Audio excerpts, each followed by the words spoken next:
I might as well just sip some water first right now, cause I know this shit about to be happening. I'm about to spit, you feel me?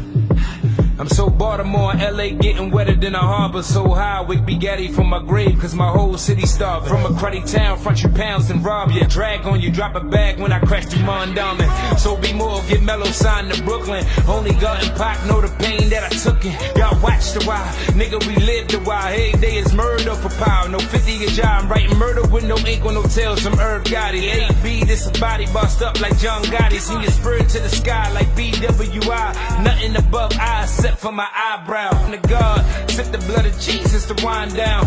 Put an O in your cap, all that cap and dummy. Gon' need a book of matches to match me, dummy. Swimming in the city, your sin overlapping money. Trumping line, my city gon' need armies and tanks. I bet the bank, these punchlines hit harder than tank. I put my life behind these bars, better grab your shake. I got that work up on the block like Benny Blanks. I'm on the avenue, show me gratitude. Pull up, diamonds dancing like the avenue. You was never there, so you never knew. You know I double up 2 times 2 410. That's who I'm signed to. It's dummies in my city. We ain't mindful. So no fees to the looking from the locals. You pay me half up front, you half for the low. I be in your chick box like I'm UPS. I give a God dick, so you know she blessed. Bust down a lick with Philly niggas like I'm YBS. We dodging bullets every day. How you gon' challenge us? Man don't know me for real. I wrote a letter to Hove. Emery know me for real. Stokey know me for real. Tell him broken the deal. This that Percocet flow with that fentanyl feel. Get money. ACP, you see this?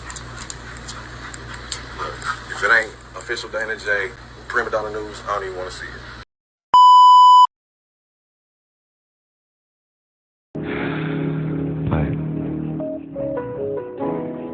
I know that there's more. More for you, more for us.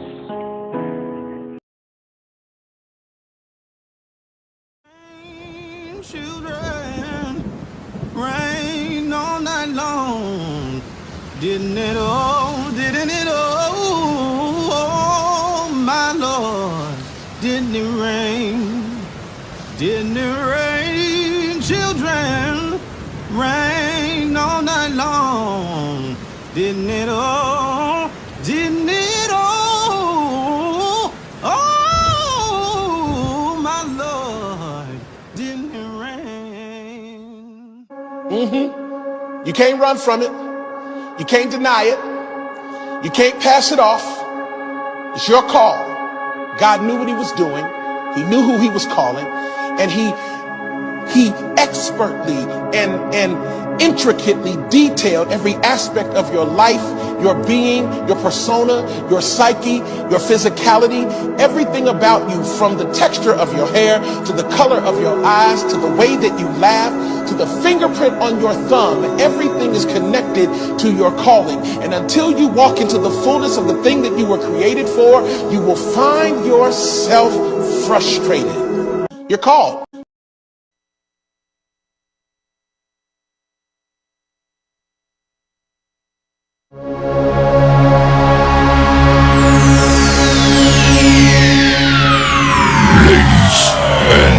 Gentlemen, may I have your attention, please? The show starts in 10, 9, 8, 7, 6, 5, 4, 3,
pussy grinding.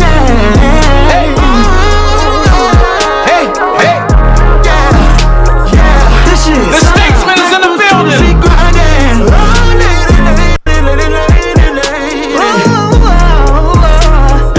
This shit feel like grinding.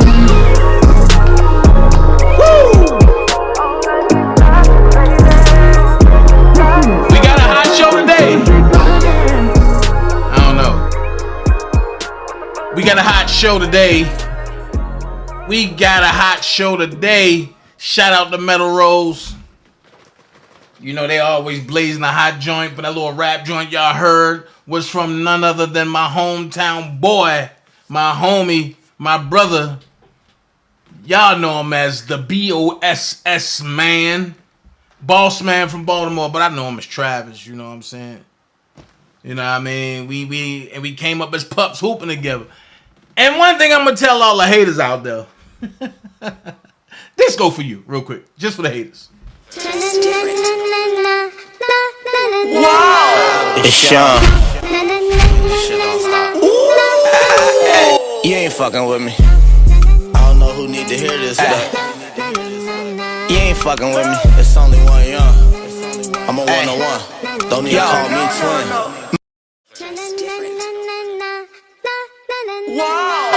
It's Sean. One more. Listen. You ain't fucking with me. I don't know who need to hear this, but you ain't fucking with me. It's only one young. I'm a one-on-one. Don't need to call me twin. Ain't fucking with me. One thing I can tell y'all is that when I go live for real. I break it down for real. So it is what it is. I got some folks in here. Y'all go let everybody know that your favorite blog is on. He's on. Them numbers ain't looking good. But hey, it is what it is. Some people gonna come, some people not. Some people angry, some people glad. I listen, don't matter. I'm gonna put this truth out here. How you damn doing? So, I'm gonna start off like this. It kills me how people, even in their incarceration state, want to play commentary or claim they got commentary with my voice in it. Pump your brakes. Pause. Listen. I do not mess with y'all people. I do not play y'all stuff. Please respect my wishes and don't play mine. You know who you are. And then I'm going to say this to that page over there. And I'm going to go this route. Be very careful what you're doing and how you handling people, and especially somebody like me. In your time of need, I'm not the one you want to play with. I said that to say this. I don't rock with you. I don't like you. I don't like nothing about you. Don't play nothing with my voice in it. Those days are over. Getting paid off of me is over. Go get out the mud. How you damn doing? Go get it out the mud. Don't play my voice. I don't want my voice nowhere on y'all channels. Those days over. So as we progress to go forward, my channels are taking a turn.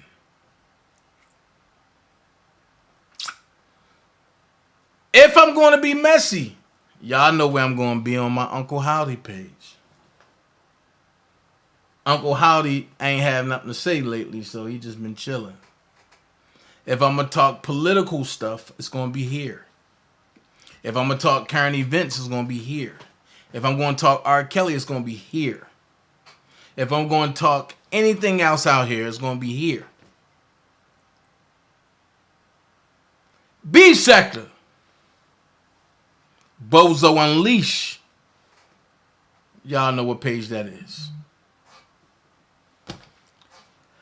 For my actors and my entertainment world, it will be on my official DanaJay page. For y'all that want to know the truth of what happened in my 5 years in this run,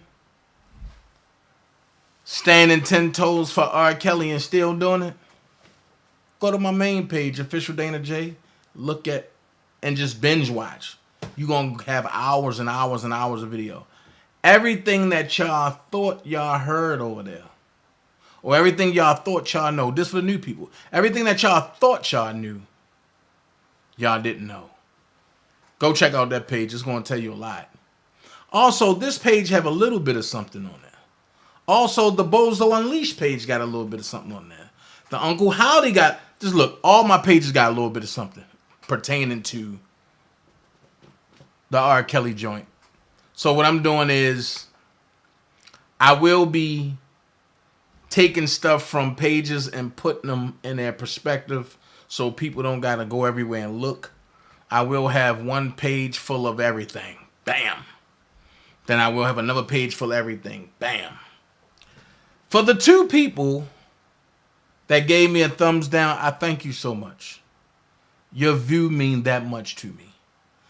And I thank you that you were so happily honest to give me a thumbs down. I get it. You want to be like me. It's okay. Sit back and watch. Take notes. The king is in full effect. I am the king of my channels. YouTube is an open platform. There's bloggers they got way more numbers than me. So understand what I'm saying. Just because you think you have some fire commentary or whatever, it don't necessarily mean that. It just means that you are it for that time.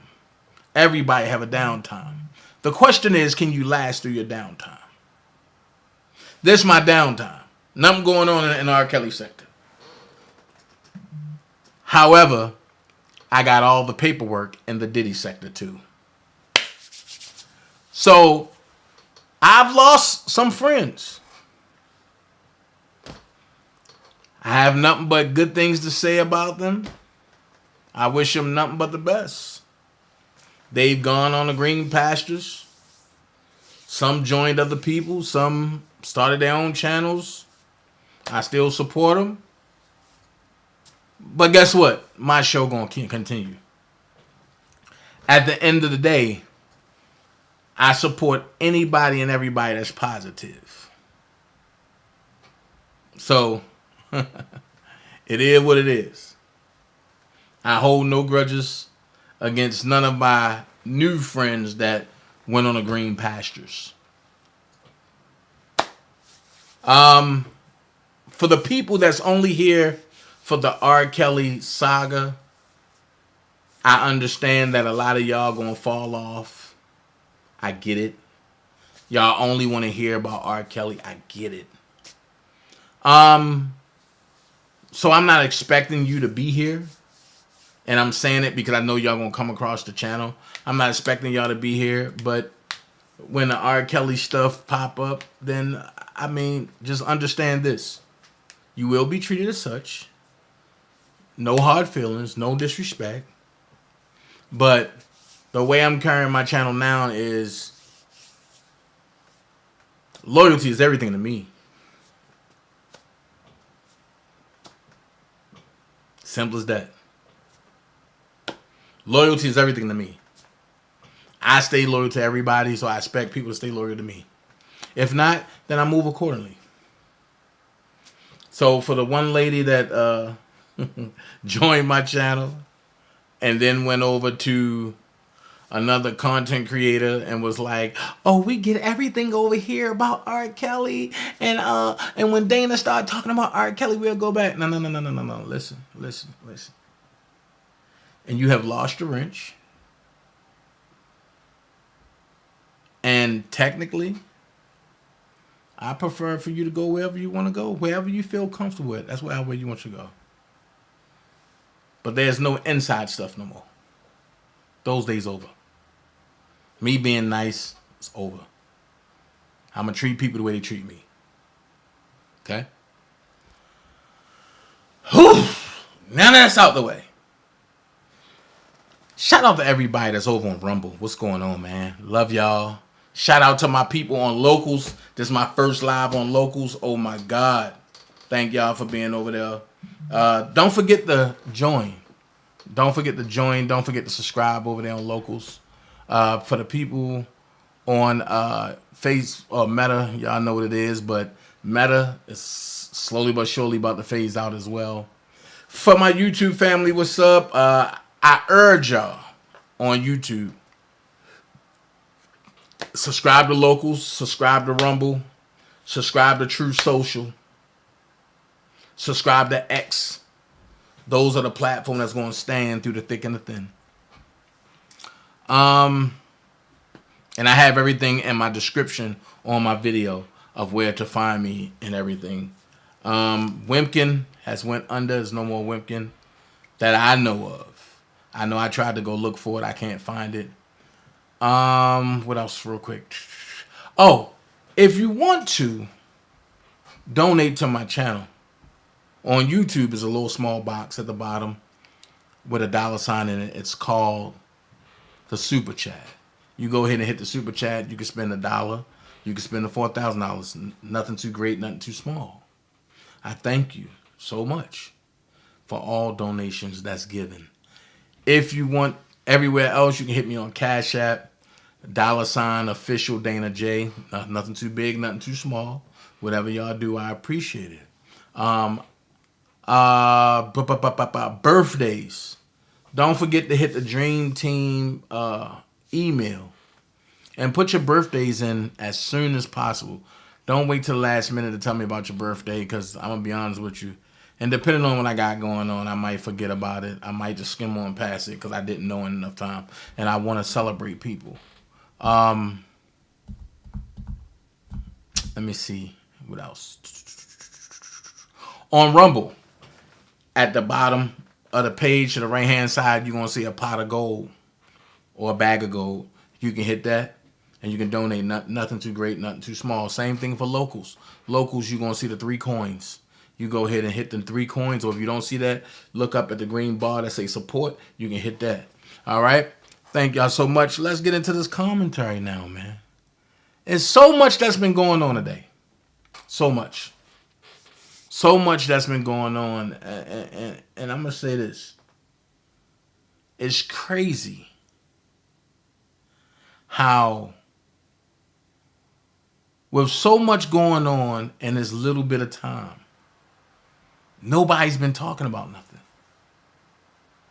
Nobody's been blowing up nothing. Thank you so much, EJ. Thank you, EJ. Thank you so much, bro. Nothing has been talked about. EJ coming through with the 5-piece. 5-piece McNugget. A little fry and a drink. So, like I was saying, nobody's been talking about it. And it's crazy because at the end of the day, it's a lot to talk about. A whole lot. Now, people say, oh, I don't want to talk about politics. That's fine. What up, G-Joy? What up, sis? Hey, Ann. What up, Willie? You don't have to talk about politics, right? But you can't escape it. No matter how you look at it, the lies that been put out here, people has been running with. Now, if you're going to continue to run with the lies, then that's cool. But like I always tell people, when you hear things, take it, go do your own research. Then you can come back and you can talk about it. Now, I'm having a problem with the craziness because the head of Brazil just see. And I'm gonna do it this way. See, I was trying not to go that route, but I gotta go that. But I have to go this route. It was said that when you make an inquiry, and it was said on YouTube by someone that deems themselves as a lawyer, has said when you make an inquiry about something, it don't mean that you bring in charges. Well, we're going to look at something.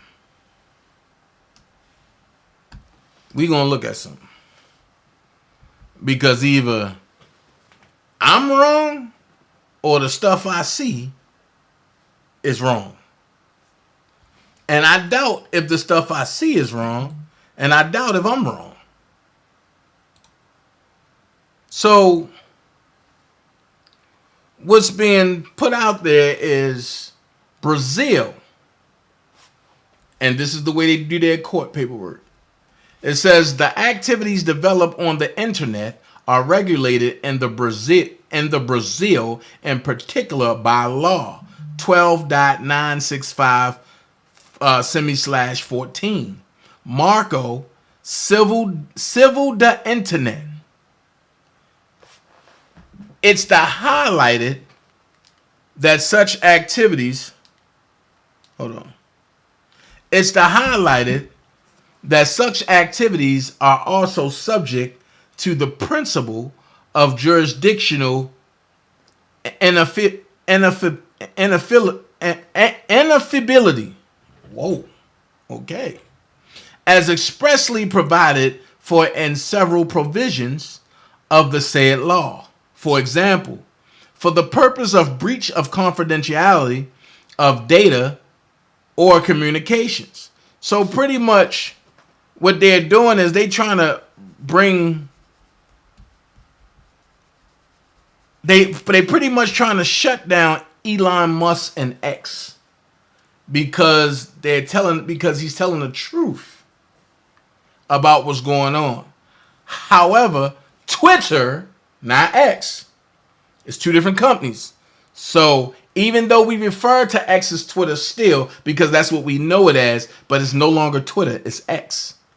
So they put in the inclusion of Elon Musk, owner and CEO, chief executive officer. He's the owner and CEO. Wow. Of the social network provider X, previously Twitter, in the face of the position held as investigated in INQ 4874 by, in theory, dolus criminal instrumentalization of the social network provider X, previously Twitter, in connection with the facts investigated in INQ 478, 4923, 4933, and PET 12100. Now watch this. If it was all a lie, they wouldn't worry about it. But he said, in connection with the facts. So evidently, Brazil had something to do with paying off Twitter and the formerly owner of Twitter and hushing up people on Twitter. Now that Elon Musk has threatened, to release all files, now they want to come and establish criminal activity. But watch this. The establishment of an inquiry for the prevention of INQs 4923 over to 12100 for the investigation of the conduct of Elon Musk, owner and CEO, chief executive officer of the social network provider X, previously Twitter, in relation to the crimes of obstruction of justice, including in a criminal organization. Article 359 of the Criminal Code of Article 2(1) of law. Then it says 12(850)(13), an incitement to crime. So now they saying that Elon Musk is obstructing justice. I don't know how you're doing that. Then it says in fine print, I also determined that the social network provider X abstains from disobjecting any judicial order already issued, including performing any reactivation of profile whose blocking was determined by this Supreme Court or by the Superior Electoral Court. Ask yourself this question. What do Brazil have to do with elections? They're mad because Trump was unblocked. They're mad because the Brazilian government that was blocked on Twitter is no longer blocked on X. So it says, under penalty of a daily fine of 100,000 reais by profile and responsibility for disobedience to the court order of the legal guardians of the company in Brazil. Now, it's crazy how this can happen in Brazil, right? This can happen in Brazil. But at the end of the day, in Brazil, they just had an election. And the person that the high people didn't want to win won. So ask yourself, what do Brazil have to do with U.S. elections? Hold on. And we're going to keep going. We're going to keep going. They said that my president was racist. They said my president wasn't about nothing.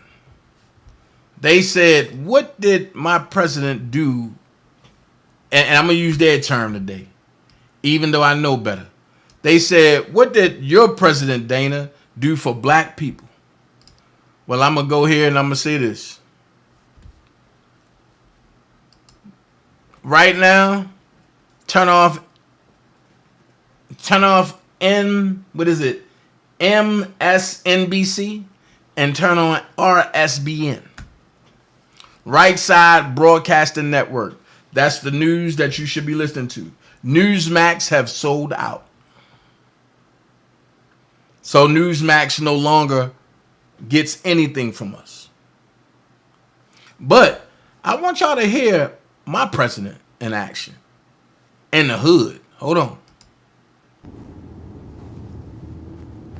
Hold on. To a fundraiser.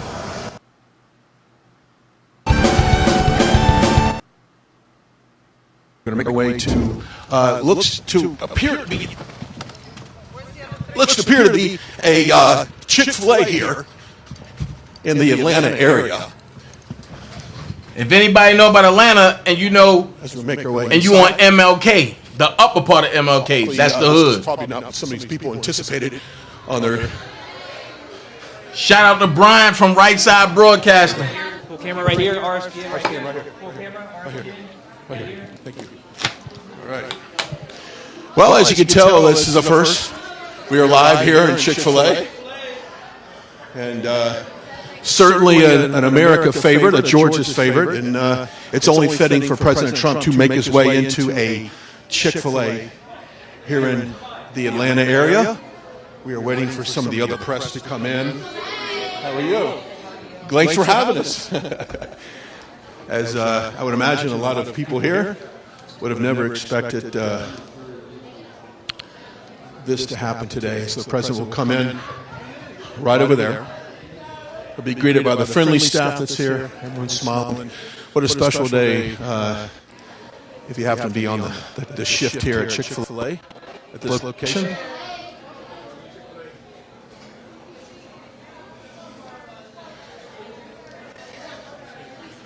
I will say what an excellent... Angela.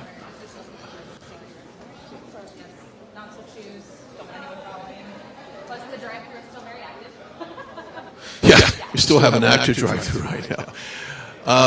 All right, so here we go. Live here in Chick-fil-A here in the Atlanta area as some of the press team and the staff gets in position here. And to take you through a rundown of what's going to happen, he's going to obviously meet the staff here, say a friendly words to not only the staff, but perhaps the people that are here. And at that point, he is going to go on to his fundraiser, and that's when we will break off and go back to the airport where we'll basically conclude our broadcast here at Chick-fil-A. I do want to mention, before we get into everything, I think our friends at the Rich Go Group, they have been a vital part. Here comes Trump right now. I think he's going in just to make sure. He's going to say hello to a couple people and make his way into Chick-fil-A. Let's listen in.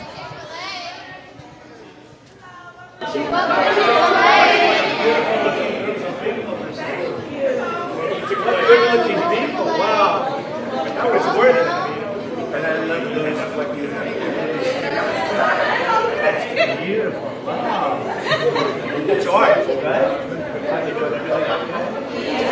So can I have 30 milkshakes? And also some chicken. I'm going to take care of the customers.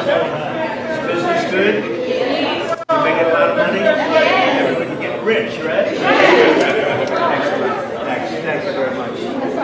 Look at the way you hold. You like each other, right? I think that's very nice. Have a good time. Nice to see you.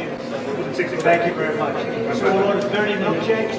We'll give them out to the people, and we'll take some for ourselves. Okay? Thank you very much, everybody. Hello. This has got a great American franchise, Chick-fil-A. It is. It's a great franchise. The owner is a great man who's a member of one of my clubs, and he's fantastic. And yeah, they do very well. They're closed on Sunday. It's the Lord's Chicken. That's the Lord's Chicken. You're right. It's good chicken too. Yeah, good to see you. Thank you very much. Thank you. Thank you. Hello, everybody. Get ready for a milkshake. You got plenty of them. All right. You got plenty. This is the original from 2016. Oh, I love this guy. I like that guy. Do you have a pen for me? Give me a good pen. That is the original. Huh? 2016, Cleveland. Yeah, you've been there from the beginning. Absolutely.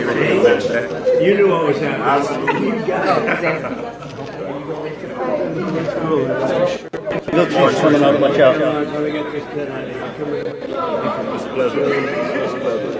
He understood long before the rest, right? I talked to you yesterday. Thank you. You know Shelley? Yes. Great host. And are you guys friends? No, we just met today. BCF. He's been there a long time too. I think right from the beginning. With the radio interview of Shelley. I appreciate it. I appreciate you very much. I hung up. I said, "What a nice guy that is." I'll bring in my club tomorrow. You let me know on television. Thank you. Watch his show. Listen to his show. Absolutely, 95.5. You got it. You two guys got it. And all these kids do too. I think so. Thank you. Everybody, thank you. So you're going to watch a milkshake. What you coming here? Leave a space for them to walk out. President Trump is over here, obviously. Ordered 30 milkshakes. Passing them out right now. We got a good shot of that. Amen.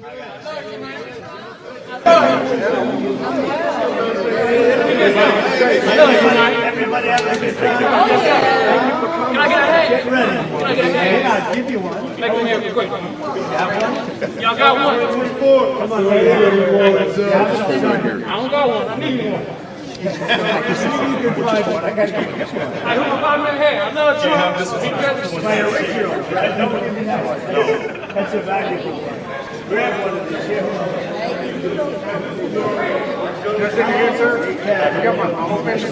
Now milkshakes here at Chick-fil-A. We're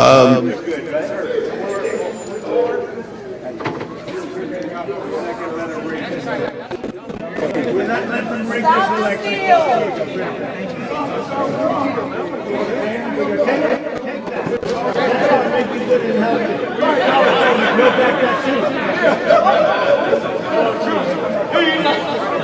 There you go. Who wants it? Yes, sir. You want it?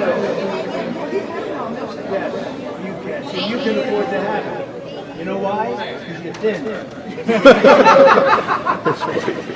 Who wants it? What a special day here at Chick-fil-A for these employees and also the people that are in here. President Trump passing out milkshakes to the crowd and saying that thanks for their support. And that is crucial that we take back the White House. And I would imagine some of this is going to end up on social media here in a little bit. District 3. We got to vote for him. He's running for Congress. Once again, is talking about District 3, Brian Jack running for Congress in District 3. Oh.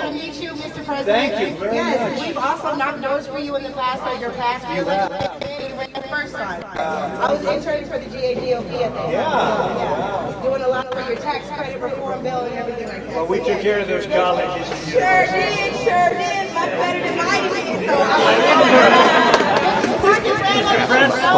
more houses, more so I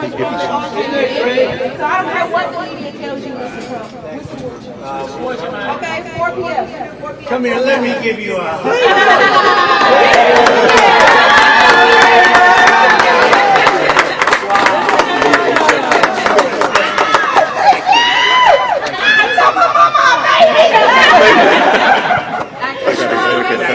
That's really nice. No, we did. We took care of the black colleges, universities. They're taken care of now, and she understands it. A lot of people don't understand it. Biden did nothing for them. I did everything. Tell them how y'all did stuff for y'all. Hey, Tiff. That's really nice, huh? You know each other. You two know each other. You should. So President Trump talking about under his administration, the programs and funds that he's provided to African American colleges, and that. Hey, darling. Hey, Tiff. You know that talk I covered all over the place. I got all over the world. Right, Judah. I got in touch with the team and they said I would help in my time. Oh, no, my team, don't worry about it. Don't worry, all right. We'll do it again.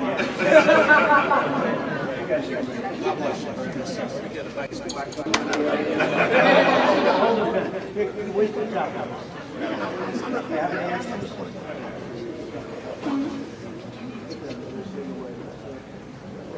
Obviously, President Trump did historical things for African American colleges and universities, and a lot of these students here are echoing some of those accomplishments, and even said that under the Biden administration they have not seen that type of attention that the Trump administration did during his term. So important to point that out.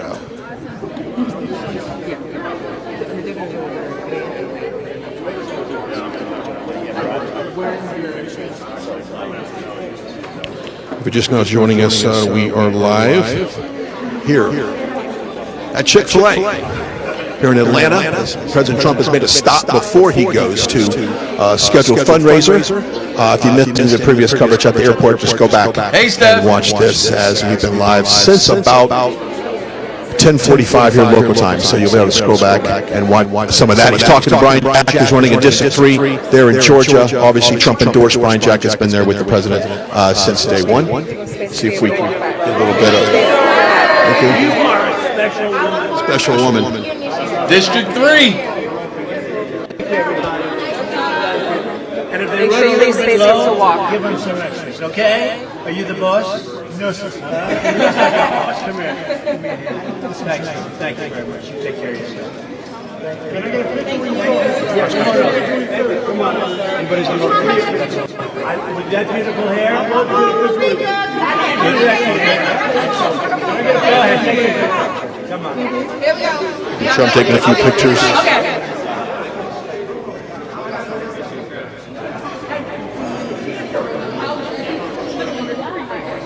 Yeah, I want one with you. Come on. Oh, okay, come on. He's out there. Personally requested. Come on, let's go. Yeah, they're my friend down here one too. This is, she's fundraising. Come on in, come on in, come on in. We're gonna get rid of Biden. He is the worst president in the history of the United States, and he's horrible to the black community. Like it or not, he treats the black community bad. And check out his record in the 1990s. Check out his record in the 1990s. Your economic was for us. Well, opportunity. Best job numbers ever. The first step act, let's talk about it. And again, the colleges and universities. Yeah. You got the whole thing down. Yeah. I got you. Heidi, can I get one picture ready before you go? One picture. Let's go fast.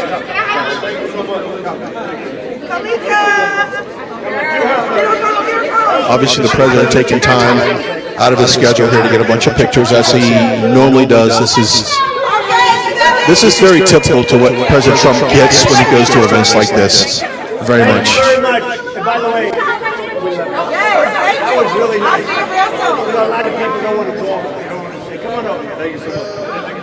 There you go, taking a few more pictures.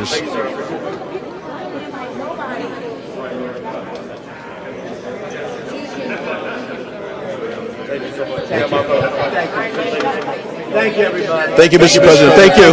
Thank you. Thank you very much. Thank you. And real quickly, we talked about your fundraising. You just crushed it the other night on your fundraising. How important is that the money not only flows into GOP, but flows into your campaign? It's nice, and we're setting records, and we're doing well, but we don't need what the Democrats. They pass it around to everybody, meaning politicians.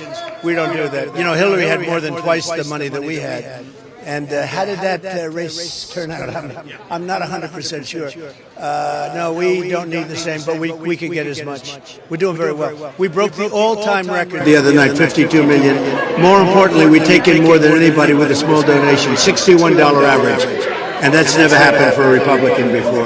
We take in $61 average, and we take in a lot of money that way. And that, to me, is the most important money because those people vote. They're not in Monte Carlo. They're not on a yacht. They're voting. And we love them. And this group of people that we just met is unbelievable.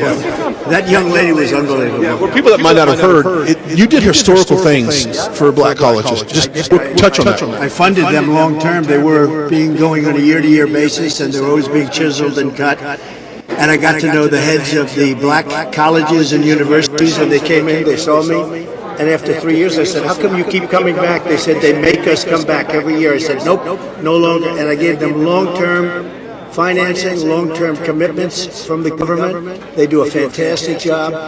And they all love me, I will tell you. But that young lady was so nice to bring that up because most people forget. And I think it's nice to see you again. You okay? I'm okay. My name is Taisha Fernandez. I'm with the ABC affiliate here in Atlanta. Very good. That's not good, is it? It's great. Quick question. You answered questions about abortion, but do you think a doctor should be punished who perform abortions? I'll let that be to the states. You know, everything we're doing now is states and states' rights. And what we wanted to do is get it back to the states because for 53 years it's been a fight. And now the states are handling it. And some have handled it very well and the others will end up handling it very well. And those are the things that states are going to make a determination about. Okay? Why should the people of Atlanta vote for you? Because I've done more for the people of Atlanta than any other president by far. I've done more for the black community than any other president since Abraham Lincoln, and maybe including Abraham Lincoln, frankly, but since Abraham Lincoln. And it looks like our polling is very good in the state of Georgia overall, so we're very happy about it. But we've had, you see the support, it's been really something special. Thank you. You got for the Masters, Mr. President, the Masters. You got for one of the Masters. A lot of guys I have, they're all friends of mine. Every one of those players is a friend of mine, so I better not pick, but you have some great ones. And you're going to have some, it's going to be some competition. You're going to have some Dustin's been great. He's playing great. Rory's playing great. They're all playing great.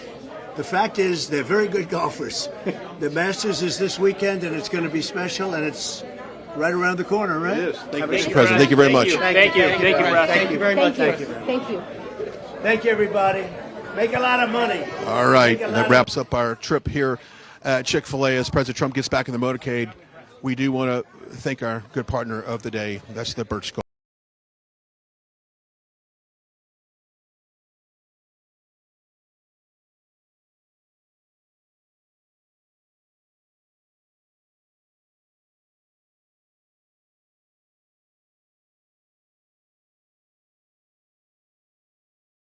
What have Trump done for the so-called black community?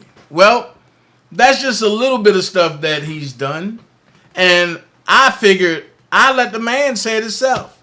However, what president have you known to be going on a fundraising activity and say, I want to stop and go in the hood, even though it was only 15 people in that restaurant?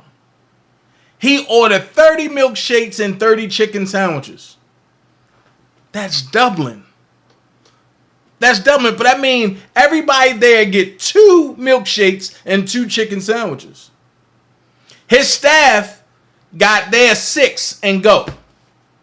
But they got theirs and they went and they put them on a motorcade already. So everything that was out there was being passed out to the people, and it was being passed out in 2s. 2s means double. Double is also what? A double portion.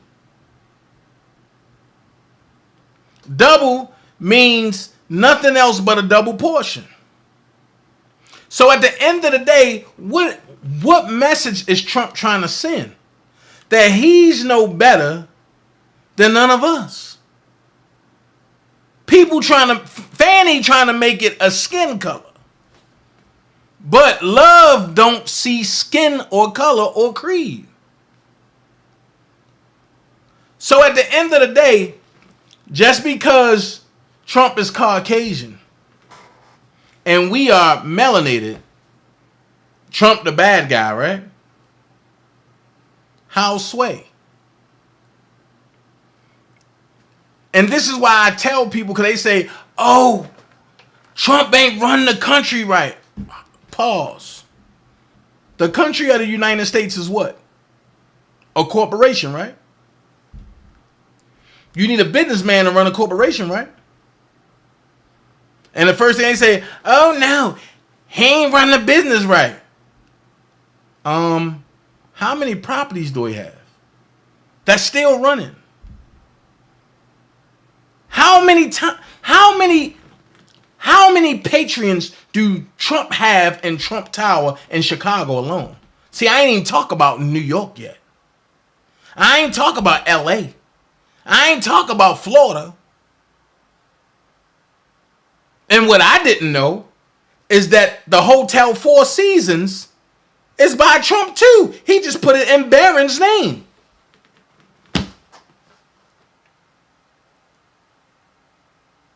So my question is, are we talking politics or are we talking about ignorance when it comes to that man?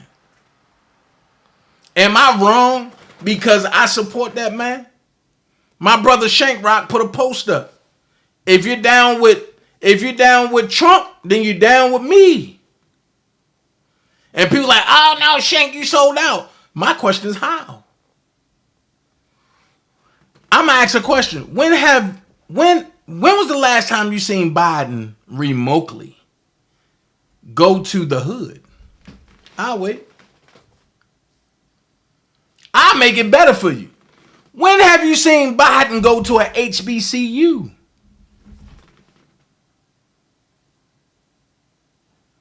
I'll make it better for you. Because see, me and a good friend of mine had a conversation today. A lot of y'all don't like my friend. But me and him had a conversation. And he's like, man, I need to know what Trump gonna do for the black, blah, blah, blah, blah, blah, blah, blah, blah.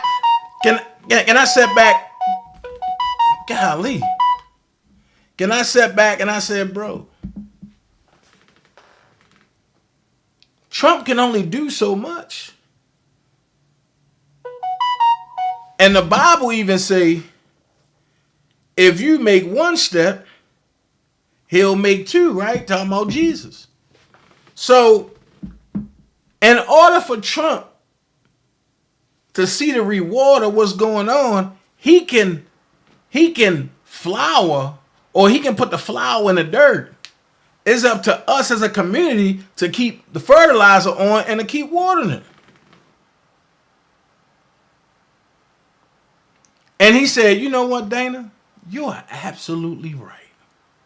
I didn't think about it like that.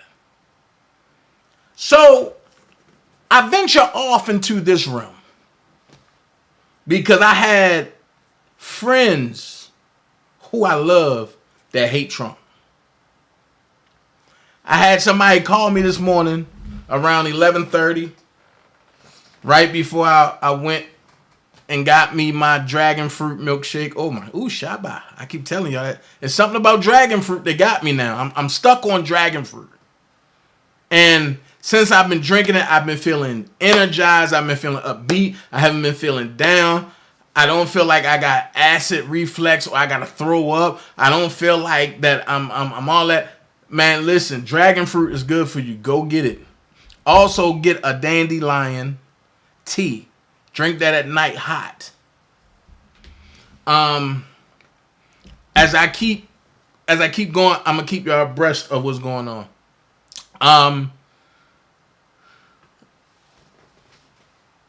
As I'm talking about the Trump situation, and as I'm talking to my friend today, my friend said, "Yo, you rock daily for Trump." And this was a male that called me and said, "You rock daily for Trump." I said, "Yeah." He said, "Yo, you know Biden won?" I said, "Huh?" He said, "You know Biden won." And I asked the question, but I said, how would you feel if on election night at 2 o'clock in the morning, you was up by a landslide? And I mean a landslide. I mean a landslide. Like 71% of the counties reporting, and you up by damn near 37,000 votes. In Georgia, you up by 16,000 votes. At 2:50, after you go to sleep and you say already won, you wake up at 7 o'clock in the morning and find out it was a glitch at 2:50. And the glitch lasted until 6:55 in the morning. And when you woke up, you losing by the margin less than you was up by. How would you feel? He said, "I'd be mad if that happened." I said, "Well, tune into my live today. I'm going to break something down to you." He said, "All right." And I see him in the chat. So I said that to say this. This is where we're going to start. And this going to get bad for people. We're going to start here. And if you see the tabs up top, you see I'm not going to stop. So let's go here. What we have is a United States Postal Service worker. Hold on. A government worker that's a whistleblower by the name of Jesse Morgan, discussing how in 2020 he drove his trailer stuffed with over 200,000 ballots from New York to a new diverted PA location. Then they disappeared. Hold on. Attorney General Bill Barr was in on it and tried shutting him up, but Morgan was vindicated. Oh, let's talk about it. This is the government doing. Let's go. Nearly 200,000 completed mail-in ballots were smuggled from New York before they inexplicably disappeared. Those are the charges of Jesse Morgan, a truck driver. He's a subcontractor working for the U.S. Postal Service, and he joins us here tonight. Jesse Morgan, who has signed a sworn affidavit charging that those hundreds of thousands of ballots were taken across state lines. Jesse, I want to say, first of all, I commend your courage for standing up and speaking truth. I know that it's got to be tremendously difficult for you, and I admire your strength in so doing and your concern for your fellow citizens who depend on an electoral process of integrity. Good to have you on the broadcast. I want to start, if I may, with how it happened that you were picking up these boxes filled with ballots. How did it happen? Is that what you asked, Lou? Yes, sir. All right. First, I just want to say thanks for having me on your show. Greatly appreciate it. How it all happened was that just one day I went in, normal process. I walked up, gave my slip to the expediter. She was going to go cut off the seal, and as she was doing so, she made the comment that I'm going to be taking mail-in ballots back. I said, that's pretty cool. I'm like, cool. And then I went back, and then she made the comment again about taking the ballot back. And I said, okay. And then I went to my trailer, watched them unload, and then they brought up the gaylords, and they had the ballots in it. And I watched them be loaded onto the trailer. Those are boxes containing what turned out to be ballots, gaylords. Yeah, so they had the gaylords, and then inside each gaylord was like totes, and they were stacked on top of each other, and then each tote had envelopes with the ballots in it. And then as they were bringing them in, some of the ballots kind of came out of how they had them stacked in there, and you could see them laid on top. I wasn't looking for addresses. To be honest, I thought I was doing something to help out the presidential election. That's how it came across. I'm like, oh, sweet, this is awesome. Like, cool. Absolutely. Like, doing something to help out here. Well, you are helping out, probably in ways in which a lot of people never expected. The boxes, you saw that they were ballots. Did you see all of the boxes and their contents? Did you see that they were, in fact, filled out? Yes, sir. I saw them all loaded. Now look, this is how it is like I couldn't see every single ballot, okay? I wasn't even really paying attention to it. What I saw was how they had them in the totes, okay? And then as the pallets were or the gaylords were being bumped around, the totes were being bumped around, some of the envelopes kind of came out of how they had them lined in there, and they were laying on top. Right. Now, I've probably seen, say, 5 or 6 in the one pallet. Then 3 pallets later, there might be 20 of them that I saw. Then 10 pallets down, there's 20 more. Like all the way up till they put the last box in. And if you get what I'm saying. At this point, I do get what you're saying, and I'm sitting here thinking about the time we've got here.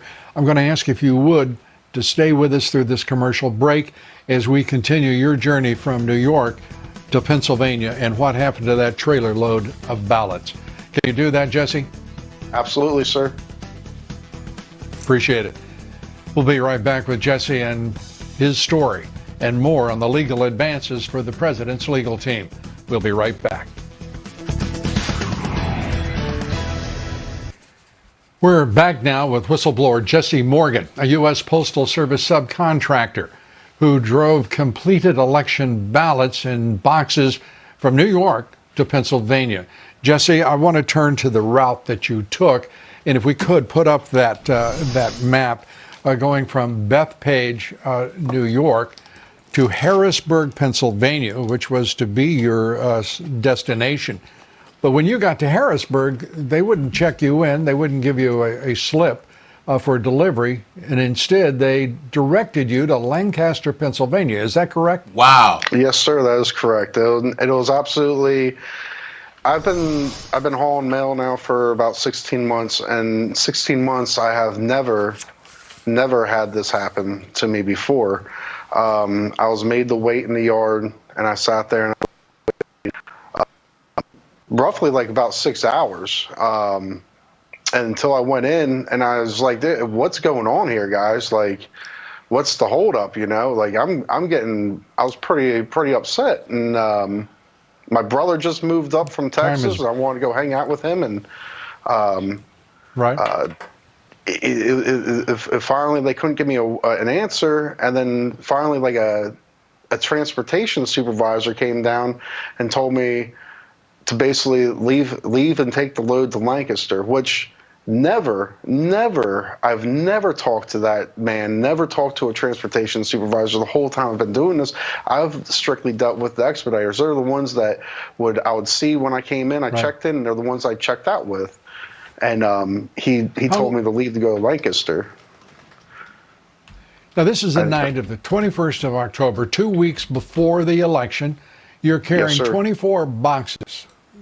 Yes. Tens of thousands, perhaps hundreds of thousands of completed ballots by all appearances. You get to now Lancaster. Did you ever get the paperwork, the proper paperwork for running that delivery? No, and that's the thing is that, once again, I never leave a place without paperwork, and the man refused to give me this paperwork. He refused to get me the slips, and his reasoning was I'm not getting loaded there. Nope, I would have left the truck there. And then I said, well, let me get a late slip at least, so that way people know that I've been here. And he refused to give me that too. Wow. So I've got to ask you this: 2 weeks, you've stepped forward. Were you treated differently? Did anything change as a subcontractor to the U.S. Postal Service? I want to know if you've been threatened as well. Let's just say this, Lou, that there's been a lot of things that have happened to me leading up to yesterday since I've come out. There's a lot of things that we aren't talking about that I've been told to kind of be quiet on just for investigation. Right. Well, you have excellent legal counsel. And I want to say again to you, Jesse, thank you so much. Can I say one thing? What you've done is very brave. Yes, sir, you may. I just want to say, like, if there's anyone else out there that's been in the same shoes that I have, don't be afraid to come out. They're just intimidating you. Don't be scared to come out. And I will say, Lou, going through this whole experience, I will say that this whole system is really corrupt. It is really corrupt, and I'll put that right out there. And I challenge everyone, law enforcement, the congressmen. I challenge people to do something different. Do something different for your country. Stand up for your country. Whoa! Thank you very much. Appreciate it. You're welcome. Whoa! Jesse, you have a good night. Patriot. So you too. Thank you. So not only do it stops there, right? For people to say that Bill Barr didn't have nothing to do with it, right? So when you go back and look at Bill Barr's interviews that he gave about Trump, right? And DC Drano put it out there. He said former AG Bill Barr was in on the coup against President Trump. He knew there was massive election fraud and told investigators to stand down. Hold this coward accountable. Hold them all accountable for allowing a presidential election to be stolen. Now watch this. In December 2020, an irate Bill Barr called investigators looking into Jesse Morgan's claim of hundreds of thousands of completed mail-in ballots hauled across state lines to stand down. I told you need to stand down on this. Hold on. He was agitated. He was agitated, to say the least. So let's put this volume on and let's listen. Phone call from a senior official of the Justice Department. Yes, I was. And was that, were you able to hear both sides of that conversation? Yes, and about 6 or 7 other people were able to hear that conversation. And so was it on the speakerphone? Yes, it was. Who was the, who called who? Bill Barr called Tony Schaefer. The former Attorney General, Bill Barr? At that time, he was the Attorney General. All right, sir. And tell us about that conversation. It was relatively irate, and he was telling Tony Schaefer to stand down on this investigation. It was not a long call. And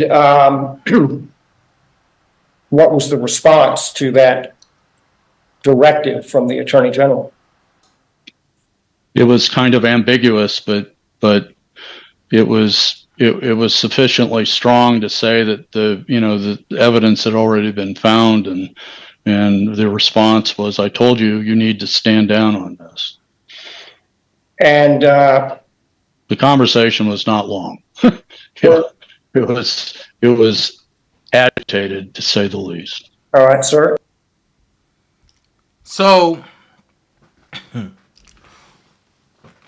always come with paperwork, right? So while Bill Barr was publicly claiming there was no fraud in 2020, he privately ordered those with credible fraud evidence to stand down. Barr gave the same stand down order to U.S. Attorney Bill McSwain in PA, telling him to hand over all investigations to the Democrat Attorney General. Here's the letter right here. William M. McSwain, former United States Attorney, Eastern District of PA, 2018 to 2021. June 9, 2021. Dear President Trump, it was my great honor to serve as U.S. Attorney for the Eastern District of Pennsylvania in your administration. You asked me to prioritize public safety, and that is exactly what I did. While Larry Krasner, the radical leftist Philadelphia District Attorney, was letting violent criminals go and refusing to prosecute rioters, looters, and arsonists. Our office was putting them in jail and standing up for law-abiding citizens. Stop. Isn't this the same thing that they tried to destroy Marilyn Mosby for? So why is it that when you're not part of the good old boys, you get destroyed, but everybody else get a slap in the wrist? And like I say, Marilyn Mosby got prosecuted because she prosecuted the police officers that killed a drug dealer in Baltimore by the name of Freddie Gray. Let's continue. In the spring of 2020, I prosecuted and won an election fraud case against a judge of elections in South Philadelphia who was stuffing the ballot box. I also charged a political consultant, a former Democratic congressman, who was paying bribes to the judge to stuff the ballot box. What the heck? President Trump, you were right to be upset about the way the Democrats ran the 2020 election in Pennsylvania. It was a partisan disgrace. The governor, the secretary of the Commonwealth, and the partisan state Supreme Court made up their own rules and did not follow the law. Even worse, the state attorney general, Josh Shapiro, the very person responsible for the enforcement of state election law, declared days before election day that you could not win the election. It would be hard to imagine a more irresponsible statement by a law enforcement officer, especially during a hotly contested election. In light of such statements, it is hardly surprising that many Pennsylvanians lack faith in our state's election results. On election day and afterwards, our office received various allegations of voter fraud and election irregularities.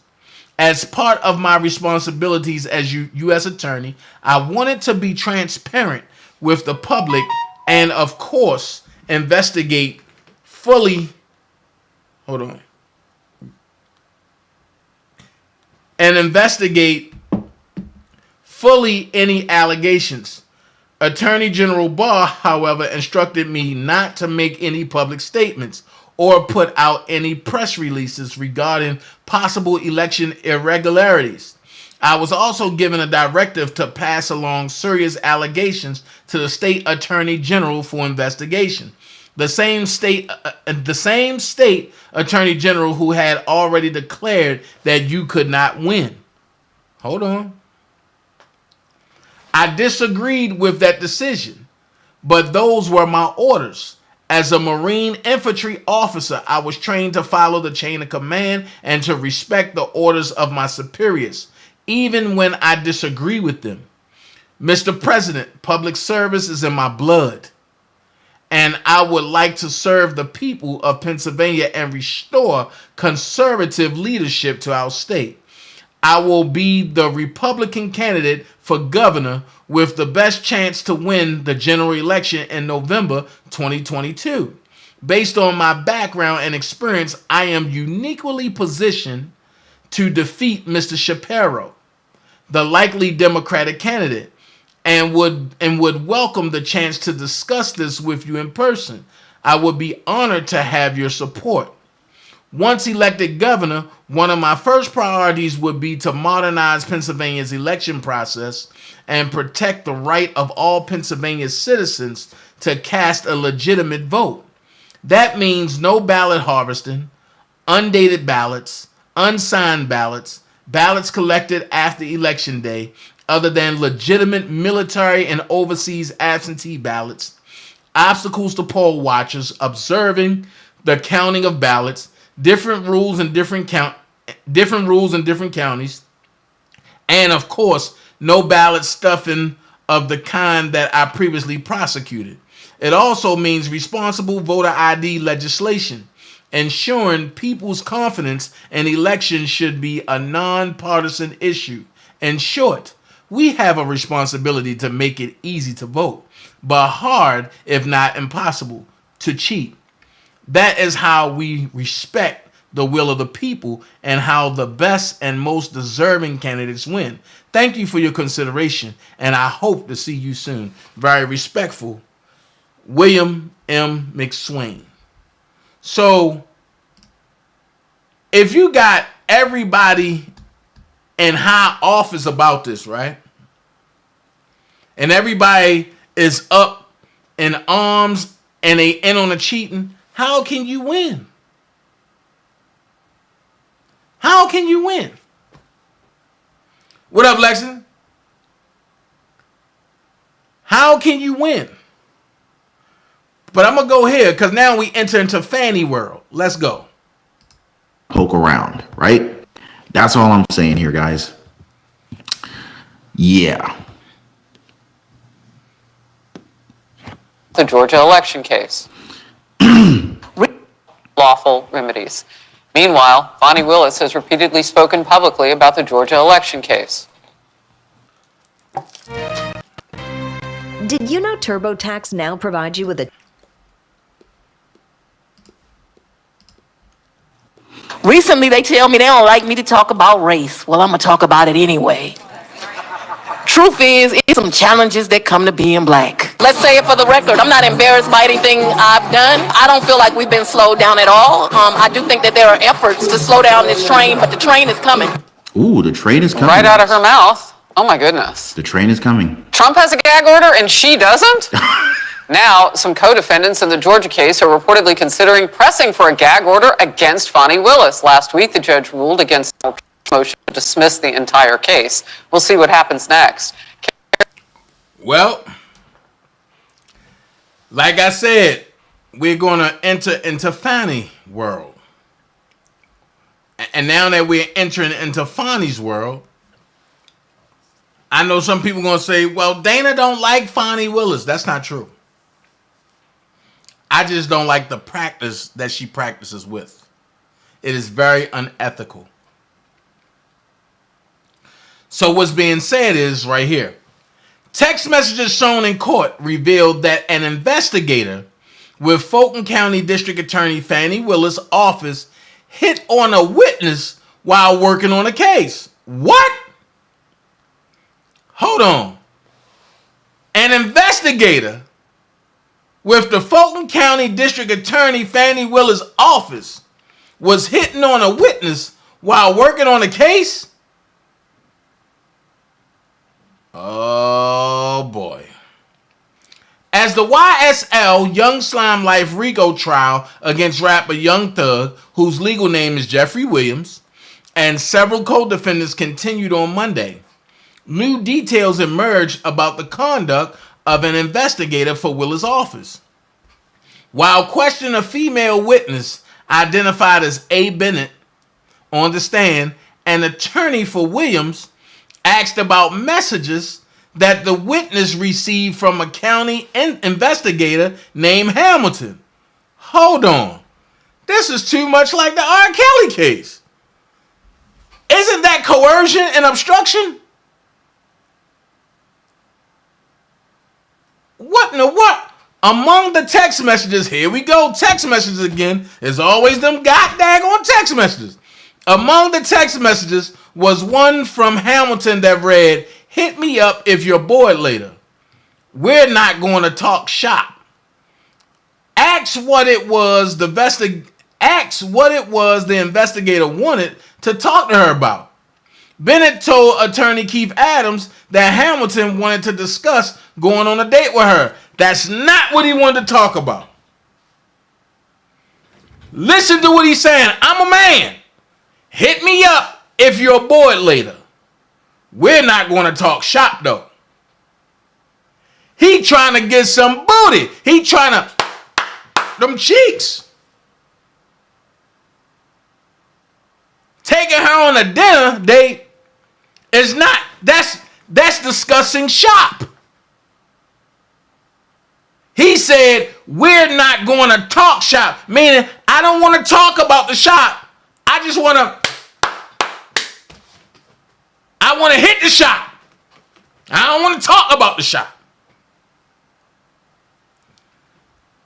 So then it says, and this is February the 7th, 2024, this year, when the investigator for the DA's office is supposed to be talking to you about a case, but in fact is calling you talking about going on a date. Is that true? Adams asked the witness. Listen, man, if you're not from the streets, you ain't gonna know what that talking shop mean. Bennett also testified on Monday that Hamilton had referred to her as mama on multiple occasions. Oh my God. Oh my God. Oh my God. Oh my God. Hold on. Wait a minute. What was Rashona and referred as an R. Kelly case? This is coercion.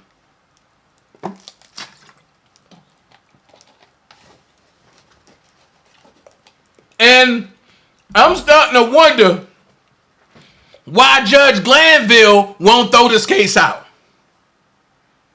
Do he have a money interest in this? Is his palms being greased with some Federal Reserve debt notes? This is obstruction. This is coercion to the highest power. Then it says, in a message that was shown to the court, the investigator had texted the witness, "Good morning, mama. Hope you slept well. Again, don't come at 1:30.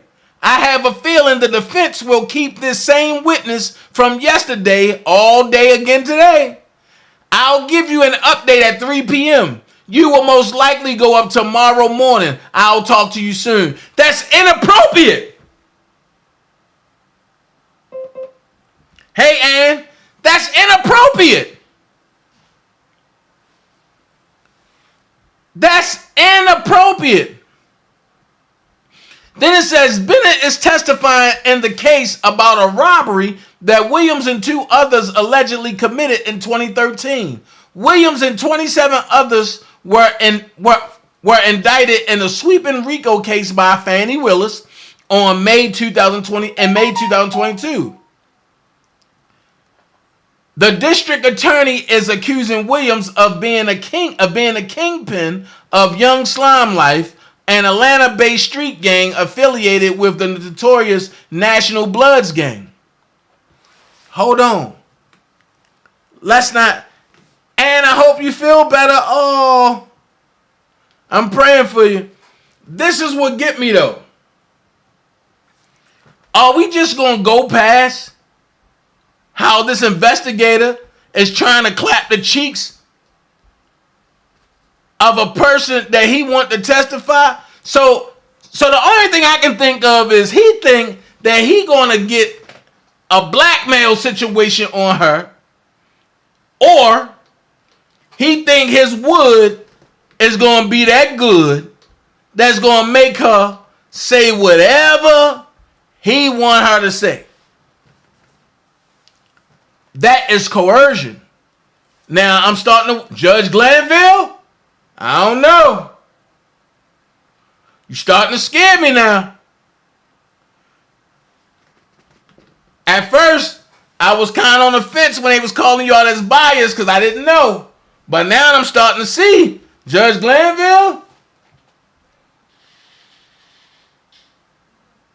And you letting Fani Willis investigator get away with this?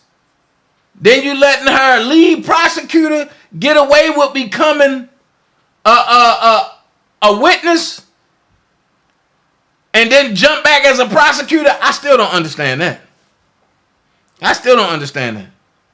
This case should have been over. Thrown out. The YSL trial has been underway since November and is expected to go well into 2024. Monday marks the 54th day of the trial. Now watch this. What I can say is on Monday, the prosecution came out and said they have 154 more witnesses. Now wait a minute. They just went through 61. Now they got 154 more? Man, come on. Something ain't right. I'm going to ask this question. Why nobody asked Fani Willis about Peanut? Because she opened the door.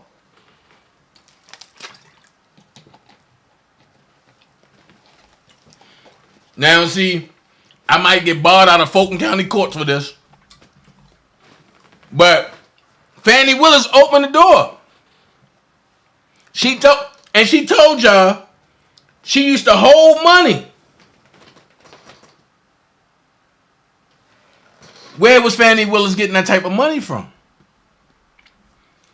And if you notice, when Peanut died, that money died. So how you go from holding millions of dollars for a nigga that you was crushing allegedly? I gotta say allegedly now. And she is the government of Fulton County, and I don't got the money to have to fight them people. Allegedly. So if that's going around, Fani, how were you able to go from holding millions to now you don't have anything once Peanut died? So if Peanut would have never got killed, you would have still been holding millions. Well, I'm not going to say allegedly about this. Courtesy of Nathan Wade, I understand how it happened. He said you in his phone as Gorilla Grip. So if you got the Gorilla Grip, I understand why. I'm just going to keep it a buck. If your grip is a gorilla, or you... if you got that Gorilla Grip, I understand why. I'm about to go somewhere else with that. I had to bring it on back. Come on, Lord. Lord, I totally can understand why. Right, her daddy spilled it all. But if you listen, you smashing another lawyer, a prosecutor, and he got you. He don't even got you as Fani. He don't got you as Boo. He don't got you as Bay. He got you as Gorilla Grip PP.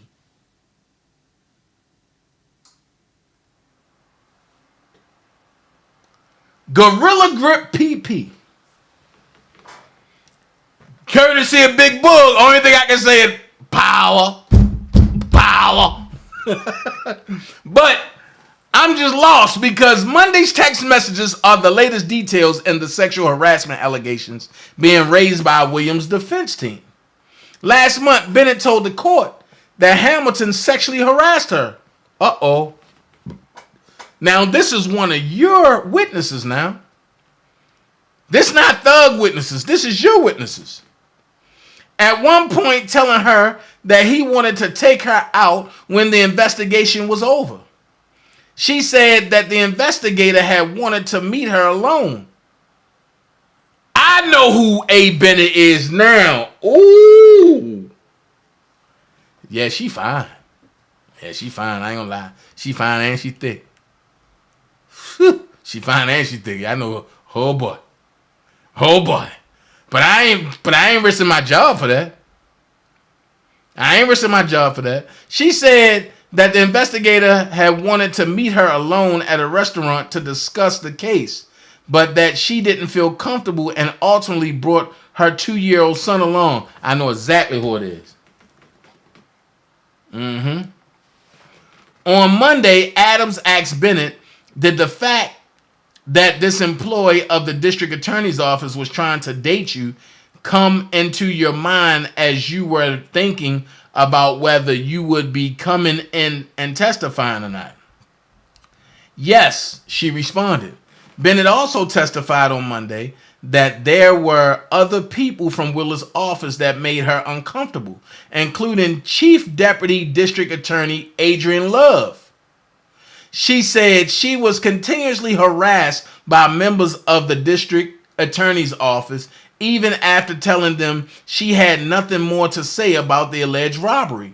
Williams' lawyers sought to have Love disqualified from the case last month, arguing that she made herself a witness. Ain't that what I told you? She made herself a witness in the case by voluntarily and continuously injecting herself into it. So hold on. How can you inject yourself and voluntarily and continuously inject yourself into a case you have nothing about or you have nothing to know about? Not unless Ms. Love was one of Peanut's clients too. You know what? I'm going to have to hit Mama D up because she know who's who. So I'm going to find out.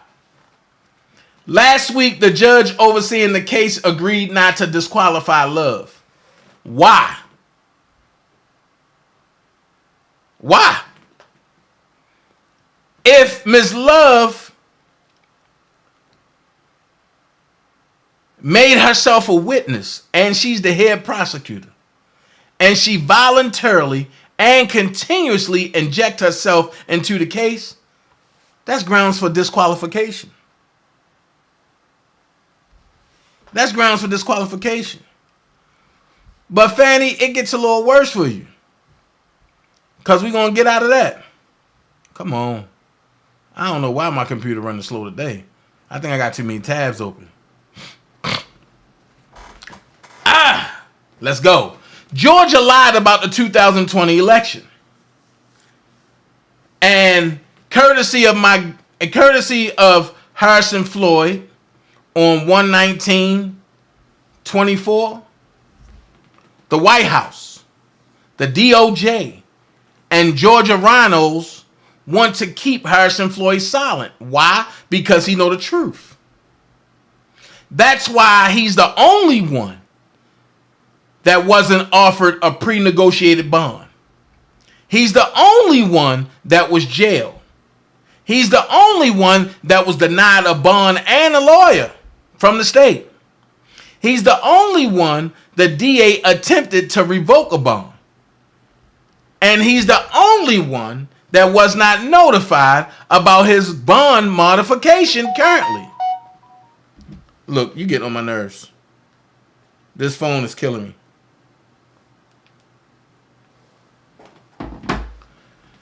Let's take a listen. I'm looking at Mr. Floyd's team. Oh, sorry. Yeah. Let's listen. I'm looking at Mr. Floyd's team. Oh, okay. I'm sorry. Yeah. Your Honor, the Blue Crest sorting and signature verification machine would take the ballot envelope and scan it and create an image of it. Image appears on screen with a signature exemplar, and the two are compared that way. Okay. So my understanding is now the Blue Crest sorting and signature verification machine was not working, or no, we didn't use it. They did not use that. Not use it. So for the item you're requesting to obtain for the scans of all the outer envelopes, they would have to rescan those again, is what we're hearing. Well, it sounds like they were never scanned to begin with, and so I don't know. Unless they were scanned, I want the scanned version. Right. That they had on that day. So are there any documents in the county's possession of these items having already been scanned? Not that I'm aware of, but I can check at headquarters and see if they do have it. Okay, so the difference here is not so much that there's a total new rescanning, it's what was scanned and is still in your possession from that date. Well, Are we making the distinction here? Nothing was scanned, Your Honor. What? Okay, so we're absolutely clear. We're talking about the outer return envelopes in November 2020. Okay, so. Hold up, whoa. Nothing was scanned.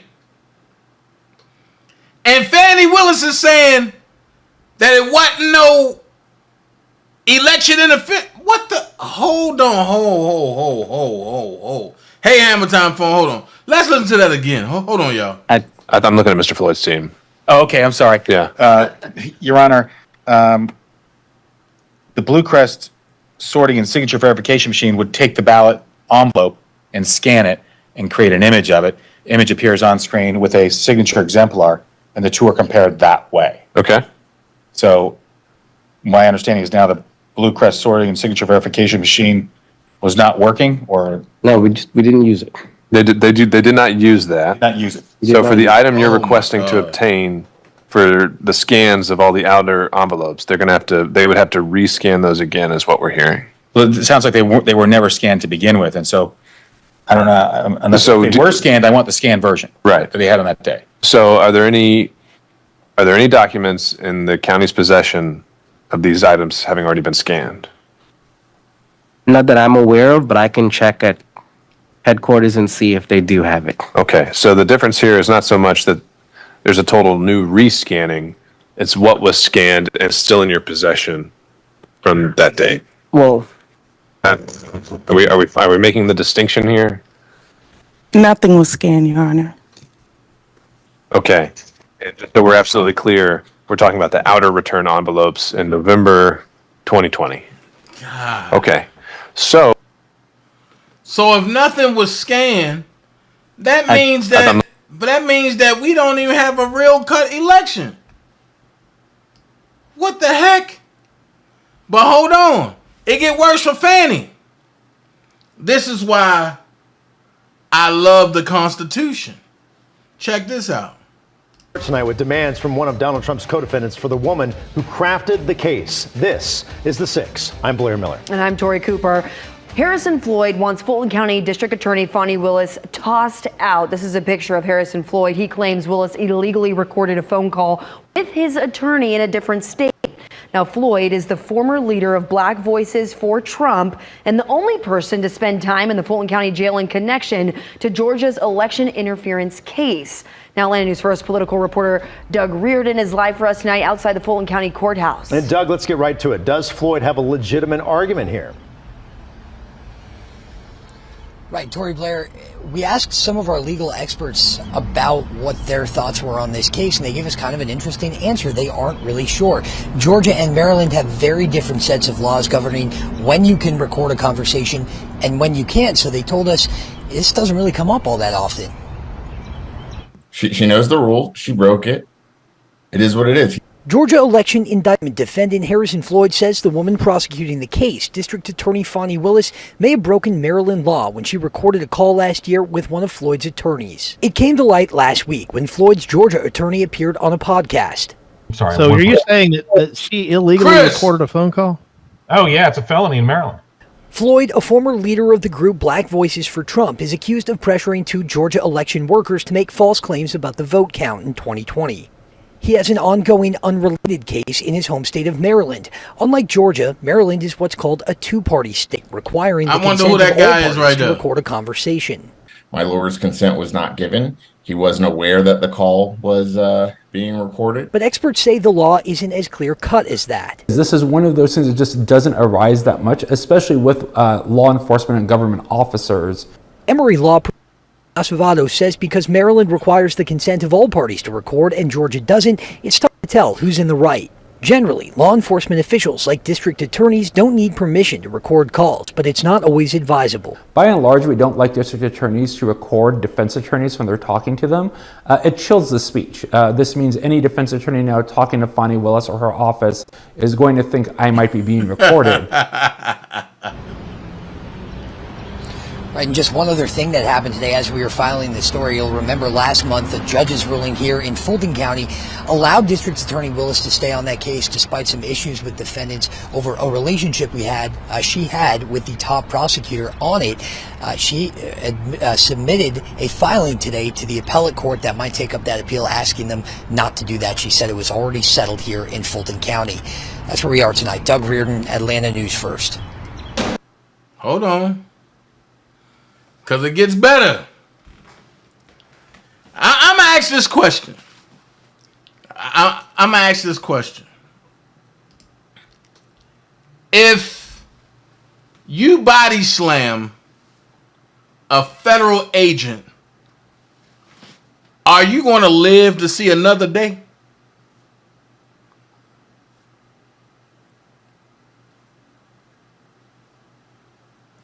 I'm going to be honest with you. If you body slam a federal agent, are you going to live to see another day? If not, be arrested immediately? Can y'all put y'all answer in the chat? If you body slam a federal agent, are you going to live to see another day? And if you do, are you going to be arrested immediately and not 30 years later? Tiffany said no. Okay, watch this. Check this out. February 23rd, 2023.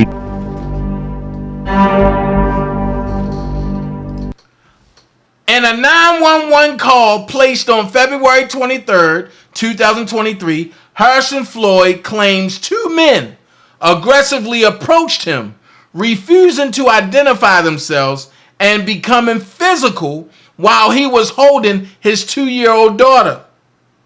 Uh-oh. Watch this.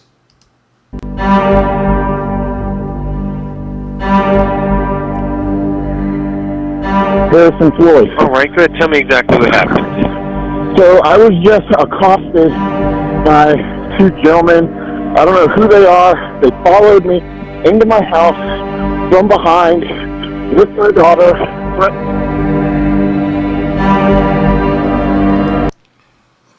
We now know these men were FBI agents serving a subpoena for special counsel Jack Smith. Hold on. Where do that name ring a bell at? Why would FBI agents be serving a subpoena to Harrison Floyd for Jack Smith? Uh-oh. Now do it get deeper? Hold on. Wait, and for the people that don't know, Jack Smith is the one that's prosecuting Trump in D.C. and in Florida. So what is it about Harrison Floyd that Jack Smith want to serve a subpoena on this guy? Let's look. Were they physically violent with you at all? They were very, very aggressive. They were like, as I was walking up the stairs, stepping on the back of my feet, I had my daughter carrying me. I almost fell over on the stairs. It wasn't until after the agents found out Floyd called local police that they reported he body slammed one of them. What? Let's look at the story. It wasn't until after the agents found out Floyd called local police that they reported he body slammed one of them. As a result, 10 hours later,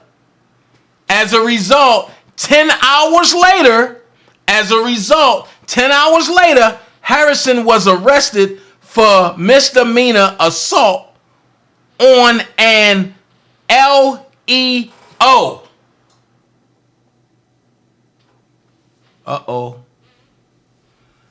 If you don't know what that means, local enforcement officer.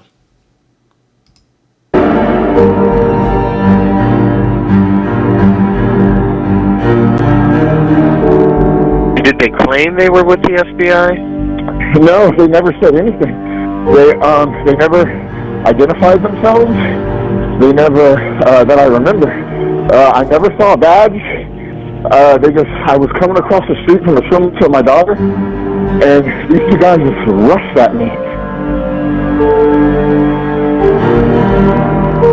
Now ask yourself this question.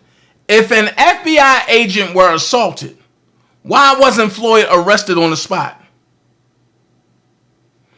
It is clear there wasn't a problem for the agents until after they learned Harrison Floyd immediately made this call.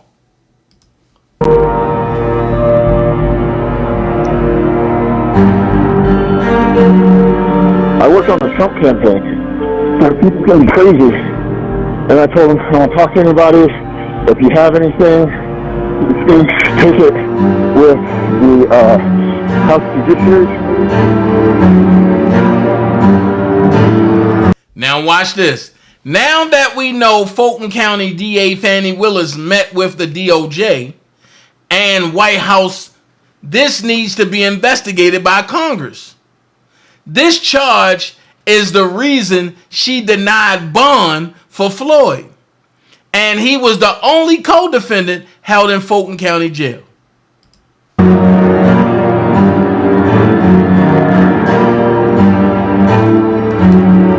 Well, you haven't given me anything. I'm not taking anything. I told you who you should talk to, and they're literally like almost knocking me down. I have my daughter in my hand.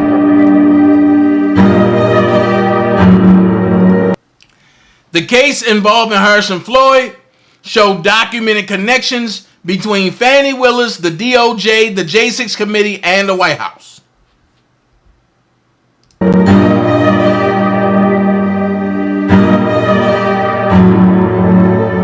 My daughter was asking what's going on. She was shaken by the way that they were acting.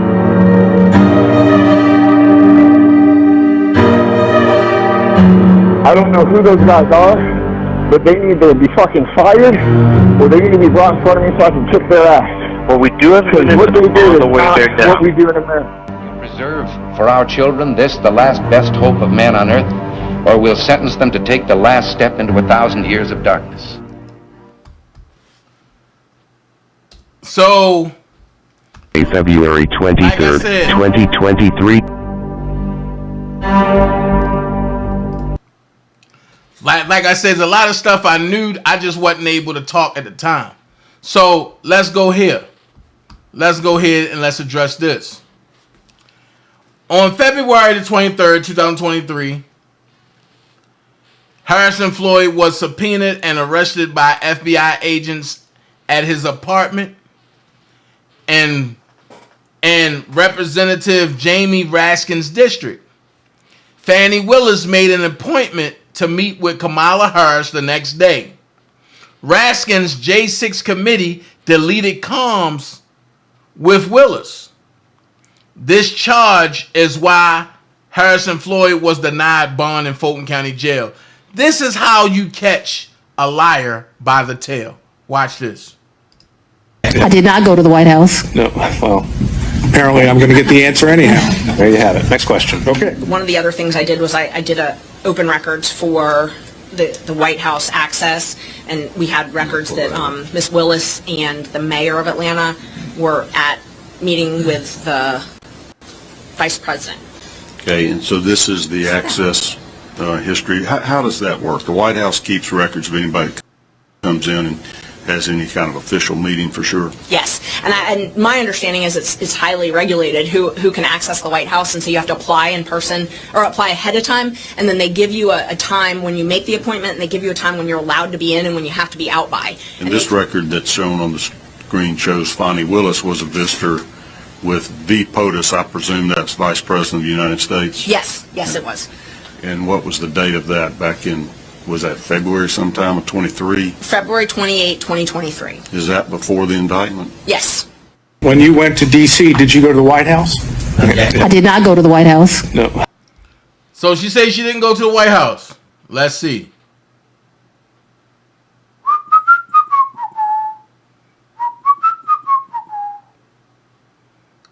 This right here is a statement of charges and for Harrison Floyd. Let's see if you went to the White House. Fani Willis, if you didn't go to the White House, why are you on the White House guest list?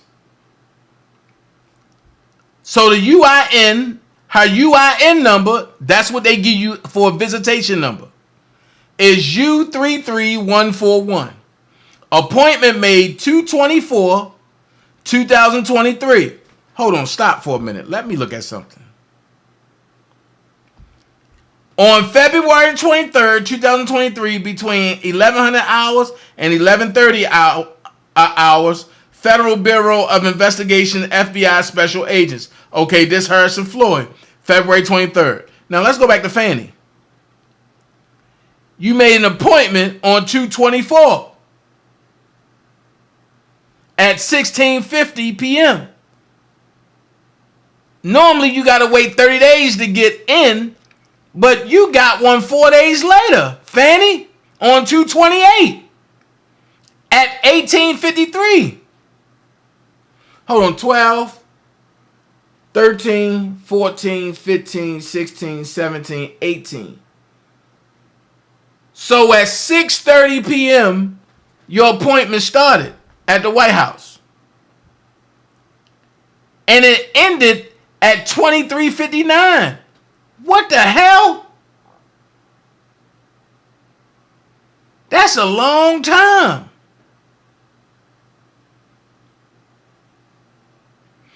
Then it was 456 people there. Then you was a visitee of the Vice President of the United States, which is Kamala Harris. Your location was the Vice President room. And then the room was on the side lawn and a tent. Oh my God, bro. Whoa. Whoa. Hold on. And we got more. We got Harrison on the track.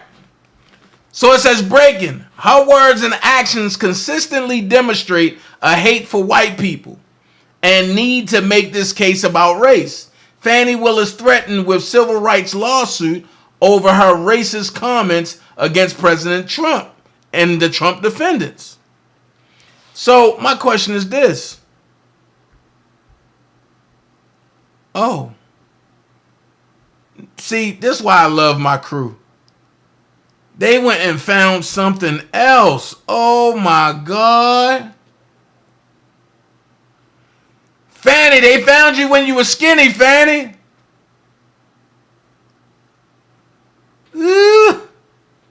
But this not the first time. This is a case too. Ethics on trial. The case of prosecutor Fani Willis. The foundation of any thriving society is cemented by moral principles and adherence to legal frameworks. These principles provide the blueprint for societal harmony and are incumbent upon all. Yeah, she need to be disbarred, bro. You are back. Oh my God, you are back again for an ethics case. Yeah, time for her to go. Time for her to go. So now we're going to go here. Garland Favoretto of Voter GA testifies on 6 affidavits alleging counterfeit ballots in Fulton County, Georgia's 2020 election, which remain unresolved 3 years later. These mail-in ballots were folded from being mailed. They were not on the correct paper stock. They were not marked with a writing instrument. They were marked with toner, according to senior poll managers who signed court affidavits. After 3 years, we have still not seen the ballots for which there were 6 sworn affidavits claiming they were counterfeit. That is not the appropriate way to investigate. The Secretary of State's office filed an amicus brief against us to try to prevent us from looking at the ballots. What kind of Secretary of State would do that? Additionally, over 70 counties in Georgia reportedly destroyed their original ballot images. What? Additionally, over 70 counties in Georgia reportedly destroyed their original ballot images, violating federal and state laws requiring their retention for 2 years. Favoretto's testimony is part of the disbarment hearing for former United States Assistant Attorney General Jeffrey Clark, who is among 19 defendants charged by Fani Willis for investigating the 2020 election in Fulton County. Now do y'all see the problem?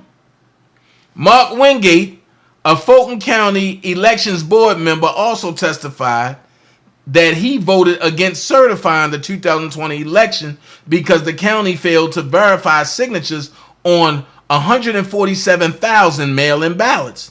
Fulton County also couldn't provide any chain of custody documentation or surveillance footage for mail-in ballots or ballot drop boxes. And everybody asks me why I rock for Trump. Because if somebody is crooked and you don't got to do all that to get them, do you? You don't got to do all that. But let's listen. We did a full statewide request for ballot images from all the counties. We found out that the original ballot images in over about 70 counties had been destroyed, and in spite of the fact that they had to be retained for 2 years by federal and state law. We went in and we analyzed in Fulton County again, I hate to keep going back to them, but we found out that the Fulton County ballot images were electronically altered before the certification of the results in 2020. That is evidence of actual fraud that occurred, which is still not really been properly investigated to this day. Okay, that's one. What else? In regards, we've since found that there were at least 1,000 double copy ballots in Chatham County, and we have found I think 8,000 double scan ballots statewide approximately. Now that is not necessarily fraud. That could be errors, or it could be a mixture of fraud and errors. We have no way of knowing until all that's investigated. These are things that you found. Your our organization has can you give us some of these things. Can you cite us some examples of evidence of fraud that is in the public record? Not something that you have investigated and uncovered, but any other evidence of fraud? Well, the evidence of the counterfeit ballots that we talked about earlier, again, these were mail-in ballots that weren't folded from being mailed. They were not on the correct paper stock. They were not marked with a writing instrument. They were marked with toner, according to senior poll managers who have sworn affidavits in court cases right now. They testified that they were marked the same way down ballot for dozens in a row. That's clear evidence of fraud in the 2020 election that was known before January 3rd. In fact, it was known for December 3rd. There were 100 of those ballots, correct? No one knows how many ballots were because we've spent 3 years in court trying to get those ballots public record. We actually appealed our case to the Georgia Supreme Court. We won the case in the Georgia Supreme Court. They declared that we had standing all along, and the Superior Court judge had made a complete error.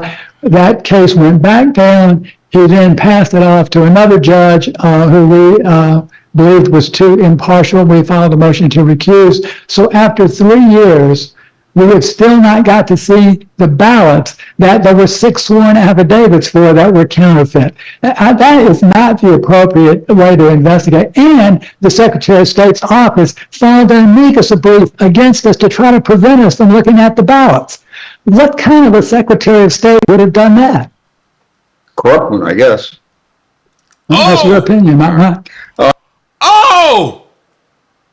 He said it in open court. Hold on. Yeah. Corrupt one, I guess. Hold on. The Secretary of State's office filed an amicus brief against us to try to prevent us from looking at the ballots. What kind of a Secretary of State would have done that? Corrupt one, I guess.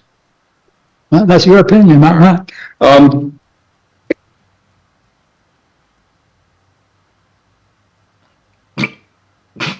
God.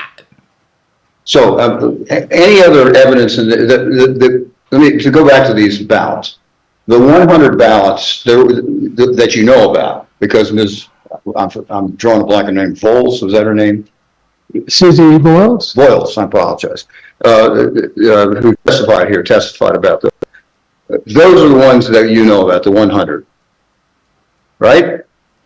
Well, right, but you're assuming that there were no others in the 147,000 ballots. That just she happened to have a stack of 100 there, and she found out that those were counterfeit. The assumption in your question is that there's no other of 147,000. Those are all perfect and pristine, and yet no one has ever been able to see those to know that. All right. I'm trying to find out evidence of actual fraud. Okay. She was given an explanation for those ballots, right?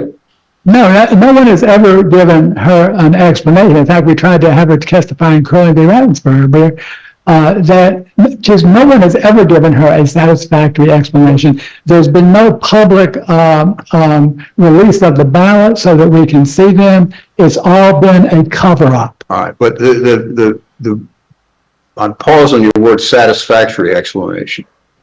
There was an explanation given to her as to why that these were replacement ballots, correct?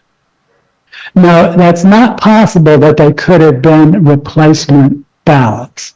These were mail-in ballots. Replacement ballots would have been done on a ballot marking device, and they would have been a different type or style of ballot. So the argument, which I do believe that you're correct, someone from the Secretary of State's office originally claimed that that was replacement ballots. That is not technically possible. Okay. So that's another example of the Secretary of State misstating the facts. Is that? Yes, I do believe he said that. Any other examples of actual fraud that you can give us? So we talked about double copy ballots. We talked about double scan ballots. We talked about counterfeit ballots. We talked about the voting system malfunctions and. Now remember, Al, we're just distinguishing between actual fraud and the opportunity to commit fraud. Well, so let's take the case of Ware County when we had the 37 vote flip. We don't know if that's fraud or if it is because it was never investigated. So it appears to me, and I signed an affidavit to this, that it appeared to me to be an error that could be associated with what we call a ballot alignment problem. It appears to be fraud. But the truth is that you don't know for sure until you investigate and do a forensic analysis. And what about in Floyd County, where there was the flip that went the other way? That appeared to be fraud as well? No, I didn't say that that was fraud. I simply said that the votes got stuck. That was a malfunction of the voting system that the technicians could not explain. The other evidence of fraud, as opposed to opportunity to commit fraud. Well, I think those are examples of potential fraud, but the other, you have to understand in Georgia law that the law is fraud, errors, and irregularities. So those are just, all we've talked about here is fraud. We haven't talked about all the other errors and irregularities that occurred as well that would justify concern over the election results in 2020. Right, but I'm specifically asking about fraud. Okay, so the other evidence of fraud that we have not mentioned that I've already testified to is the evidence of where the 200,000 votes that came in after the election. I think we walked through this before. We said that Secretary Ravensburger on the morning of November the 4th, the day after the election, explained that 4.7 million voters had voted. He had 2% left to count, which is about 94,000 votes. They were going to be finished counting that day, and that it would not change the election results. And that at that time, Donald Trump had a 103,750 vote lead. He said, "We don't guess." And then the election results continued to be counted for several days more, and he certified 4.998 million votes after claiming that he was only 4.7 million votes had cast, and he had gotten that information from the counties. So that is evidence of potential fraudulent, another 200,000+ ballots coming into the results after the election had been conducted. You will agree with me that in the 2020 election in Georgia, there was a great increase in the amount of absentee voting over previous elections. Yes, sir. And I did go back, and I can correct my testimony yesterday a little bit. I think I'd said there was probably over 50%. The mail-in ballot rate was about 30%. Typically, it's normal 10%. All right. And that was in large part because of the pandemic. People didn't want to go to the polls, correct? Exactly. Yes, sir. And it's also a fact, is it not, that President Trump discouraged Republicans voters from voting absentee? I'm not really sure what President Trump may or may not have said. Okay. And it is also the case, is it not, that a lot of those absentee ballots were counted, accumulated, and came in late, correct? They should not have come in late. In Georgia, you're allowed to scan those ballots on the third Monday before the election. So all of those ballots should have been processed. And I believe that they were processed because Secretary Ravensburger said they were on the morning of November 4th. And in fact, the actual certified results at that time period, the published results in the elections from the elections office said that there was only, I think, about a fraction of a percent left to count, that all 158 and 159 counties had reported. The only outstanding county was Fulton, and that the results confirmed exactly what he told NBC Today and the American people on November 4th. And that's what his results were. So that's, where those ballots came from is still a mystery and potential. I would certainly have to say that that was potential fraud. And I may have misspoken in the term that I used, that the tabulation was produced publicly late for the absentee ballots. I think that you're probably correct. The question is, why were they still tabulating after the election when the law gave them the perfect ability to have all of that complete? And in fact, it is now the current law in Georgia that all ballot tabulation has to be completed on election day. But to your point, it did continue afterwards for reasons that we still don't know. Is it your belief that Secretary Raffensperger was involved in some kind of corrupt scheme to produce these additional ballots? I wouldn't speculate on anything. I only know that I can testify that he did allow whatever happened. He allowed it to happen. But I would not testify or could not say that he had any part of it. But the fact is that the evidence should have been counted by the end of November 4th, and which was the Wednesday after the Tuesday election. And for whatever reasons, it was not. And that is when both the presidential and the Senate race were changed in the next 3 days through those ballots. Now, so pretty much what's going on is that they got caught cheating. Well, it gets worse. It gets worse. Because now you have 148,000 ballots with no signature verification. 96,600 ballots cast, no record of ever being sent out. Right? You got 67,000 illegal votes. You got Fani Bang Bang Willis duplicated to the DA. You got Dominion flipping Trump batch to 75% Biden. Then you got counted duplicates, falsified audit, and redacted evidence. But watch this. I'm going to play each clip for you. This going to bust you in the head. Let's start with this one.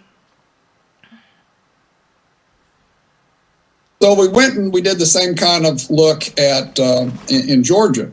And what we found was very interesting because we found over 200,000 mail-in ballots that when we looked at the voter record had supposedly never been returned.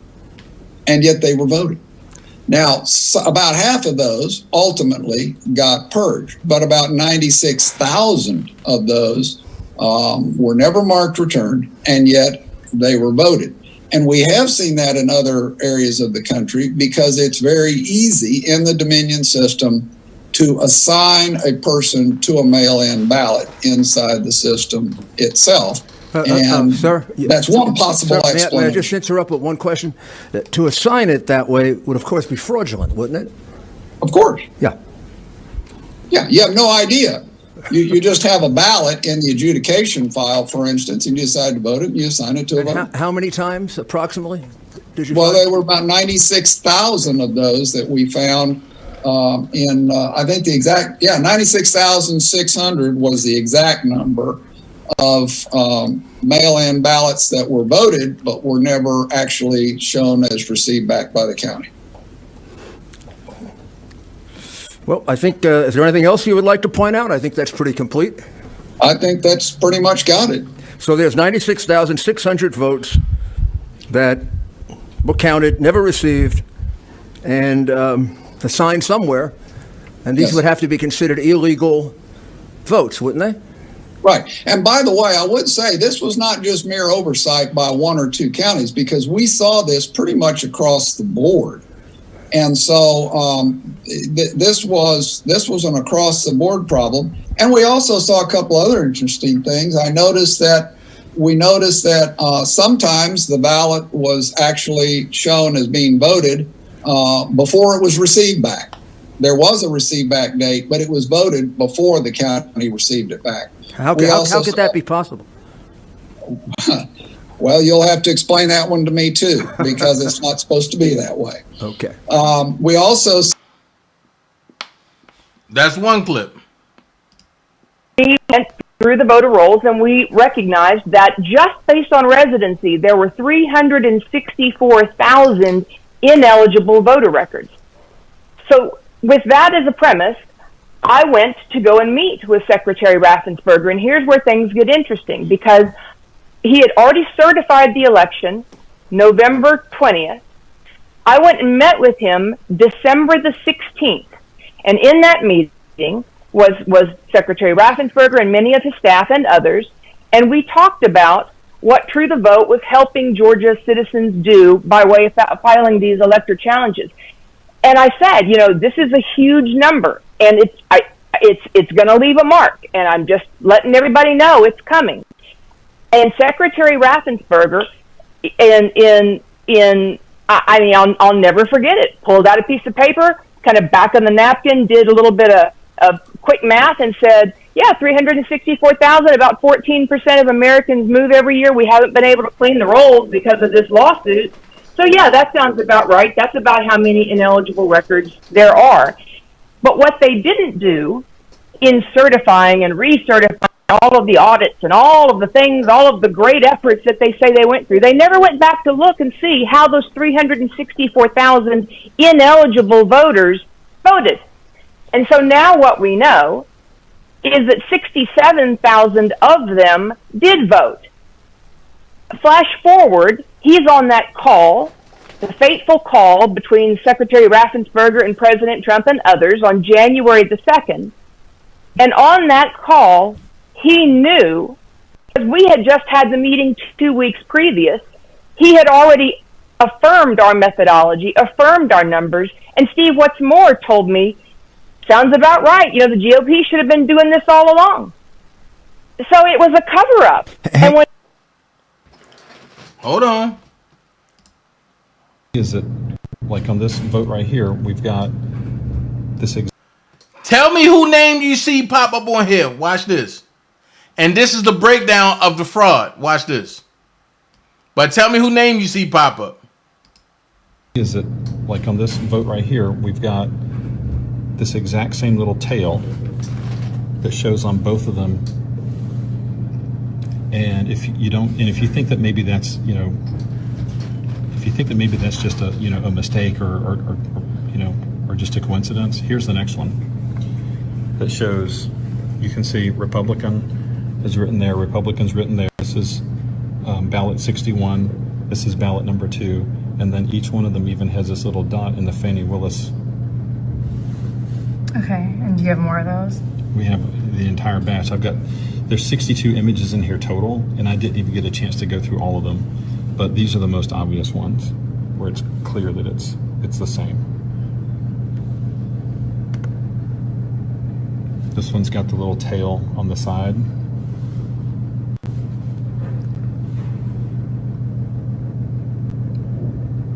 And so what happened? So do you know the numbers of these total batches? Like, I don't remember what the totals were when the batches. I don't think they weren't disparate. They were fairly close. But the simple fact that they occurred. So if you see that little bubble right there, this is one image. Here's another image. Exactly the same. Exact same. And the batch number was it 5162? Well, so scanner 5162. Okay, scanner. Batch number 235. Image number 92 matches. The same scanner, 5162, batch 234, image 33. So there you have it. Duplicate ballots. The entire batch is scanned several times. There it is. Hold on. In batches of ballots. And what we discovered that was a batch, which is numbered absentee batch number 11 in Ware County, and the hand count documents was verified by human counters and signed their names, which are, of course, blacked out by the Secretary of State's office. But they confirmed that this batch of approximately 100 goes to Trump, okay? And then it was confirmed on the hand count spreadsheet as well. It was entered on the official hand count spreadsheet. But then we have the machine count 1 records, which show that once it was scanned, it somehow flips to a 75% Biden batch. Now, I don't speculate, and I don't know how exactly it flipped. I don't know if it was altered and scanned or scanned and then flipped. But the records showed that it absolutely did flip to a Biden batch.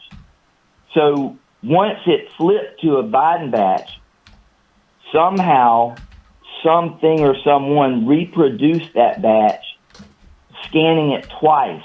And so batch 11 then produced a fake batch 35. So the altered batch was not only altered and flipped, it was then reproduced to create fake batch number 35. Now, interestingly, in the second machine count, it doesn't flip, which is actually more confirmation that it flipped in the first machine count. But what they do is they somehow maintain the numbers by manipulating votes in the second machine count. And in tallies 2 and 3, which was the hand count and then the machine recount, there was only 80 reconciled net votes for President Trump. So there's still an outstanding 70 unreconciled net votes remaining, that have not been reconciled, that fake net votes for. Wow. That's all I can ultimately say. Got purged. That's all I can say is wow. But about 96,000 of those. So let's keep going, because we're going to push this thing. When I first was seeing and with Harrison Floyd, everybody was puzzled because they didn't know what was going on. So now, a big round of applause for Harrison Floyd. And I wonder why, right? And I'm going to go here. Right? I like this. Wade got paid, Fani got laid, taxpayers got played. I like that. So, let's go here. State of Georgia. Joint motion for certificate of immediate review of order on defendant's motion to dismiss under the First Amendment by defendants. Defendants President Donald J. Trump, Rudolph William Lewis Giuliani, John Charles Eastman, and all the defendants, whatever. All the defendants. Filed this joint motion and request the court grant a certificate of immediate review of the court's April the 4th, 2024 order on defendants' motions to dismiss under the First Amendment, April the 4th order, pursuant to OCGA 5-6-34B. That April 4th order addresses whether U.S. Constitution Amendment 1 or Georgia Constitution Article 1, Section 1, Parts 5 and 9. Collectively, the First Amendment bars the indictment. So this should be thrown out. This all should be thrown out. Let's keep going. We already seen that. Oh, no, you didn't see that. Check this out. By the way, Fani did reach out to us, my colleague, one of my colleagues in Maryland, and was rude and abrupt with him on the phone. And he was dealing with the Maryland case. I was dealing with the Georgia case. And she ended up recording him. You know, Maryland is a one-party state. I mean, a two-party state. Both parties have to consent. I'm sorry. So are you saying that she illegally recorded a phone call? Oh, yeah, it's a felony in Maryland. By the way, Fani did reach out to us, my colleague, one of my colleagues in Maryland, and was rude and abrupt with him on the phone. And he was dealing with the Maryland case. I was dealing with the Georgia case. And she ended up recording him. You know, Maryland is a one-party state. I mean, a two-party state. Both parties have to consent. Wow, so Fani broke the law. Now watch this. Let's keep going. Was important, and I know the audience is going to pick up on it, but I just want to see for a second. I'm just trying to see something. On August 23rd, 2023, the court entered a consent bond order. This is from Exhibit A, consent bond order, setting bail and ordering the defendant to comply with certain conditions of release, including without limitation the following. There were 3 conditions, you guys.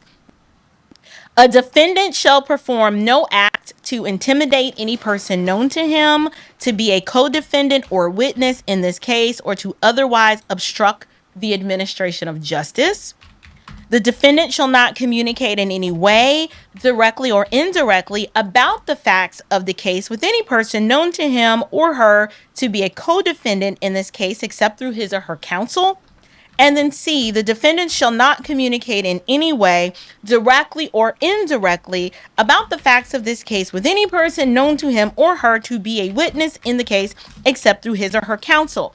I'm reading that, you guys, because when I realized that, is it me or is it District Attorney Fani Willis literally is trying to revoke a man's bond for something that many on the outside looking in are like, isn't that the same thing that she's been doing? Whether she's going to a church talking about issues, doing speeches, doing interviews. It just seems like to me that this behavioral noose was kind of placed around your neck, Harrison. And basically the idea is you better be quiet. Right? Outside of, you don't even have First Amendment rights. You can't speak. You can't say. You're just going to allow us to work this case, and then whatever is the judgment rendered or the decision, you just have to deal with it. Let me ask you, did you feel as if it was hypocritical now that we're on the back end of this, look on the back end looking back, on the forward end looking back, do you not believe that she's guilty of the very thing that she attempted to say you were guilty of? I think there's no difference between what happened is happening to me than what happened to Emmett Till when he was being lynched and he was professing his innocence. And they just kept beating him and telling him to shut up and calling him a liar. Wow. That's pretty powerful. Wow. So pretty much he's saying that he's like Emmett Till, but they keep beating on him and he keeps saying, look, I'm innocent. But this lady right here is a goddamn problem. This lady right here, she runs the courts. And she's the court clerk, right? She released the indictment early, and before the grand jury got finished talking about it. That's why they had to keep it going, because Shay released it, and then she told Harrison nothing about his bond being modified. And it was her job and to reach out to Harrison. But watch this. What are the odds? The clerk that filed my bond modification and didn't tell anyone is the same one that released indictment charges, even though the grand jury was still deliberating and hadn't made any decisions. And she still got a job. How is that possible? I bet you if it was anybody in a conservative administration or the Trump administration or the Republicans that rock with Trump, because we got rhinos over there too. All these Republicans ain't right. They would have lost their job. So why does she still keep her job? These are questions that need to be asked. Hold on. I like this right here. Check this out. Facts just keep getting in the way lately of the attempts to destroy anyone who questions their elections. On Monday, Mark Wingate, who observed the board of Fulton County Board of Registration and Elections, testified during the D.C. disbarment trial of Trump's former DOJ official and one-time potential acting Attorney General Jeffrey Clark, and talked about why he voted against certifying the 2020 election twice. Listen. Pick back up where you were talking about asking for and not receiving chain of custody documents. Okay, well, that, since we asked and did not receive any of it, that to me is just one reason. Well, how can I trust as a board member to certify this election when I cannot receive even a sampling, anything at all, with regards to chain of custody documents. But we'd ask for not every surveillance tape, but ask for to see surveillance tapes on basically, whatever. Just give us some samplings of that so we can take a look at it, because I knew that this was going to be an important issue because of all the hullabaloo that any of us that were alive in those days, was witnessing as being an issue. And from that request, again, to just, the way in which it turned out, there was never one surveillance tape, an inch of footage that was ever delivered to the board. Somewhere along the line, and I am sorry, I can't remember exactly when it was, but I had asked the question, what did we do for signature verification? And the comment I got back was, which frankly at that time floored me, was, we didn't do any. In sworn affidavits, Wingate explained why he was one of 2 Republican board members who voted against certifying the Fulton County election, but they were outvoted by 2 Democrats and a so-called independent board member. Wingate listed the many reasonable factors that weighed into his decision not to trust the results of Fulton County's election, which made him, quote, uncomfortable certifying it, and so he didn't. If only we had more election officials like the brave Mark Wingate. As True the Vote reacted, they said, quote, all the pieces are there. They just need to be put together.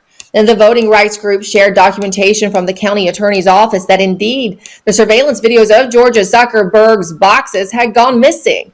Maybe they're in a government warehouse somewhere, along with Hillary's emails and the unedited J6 pipe bomber videos and the Epstein client lists, and the list could honestly go on and on.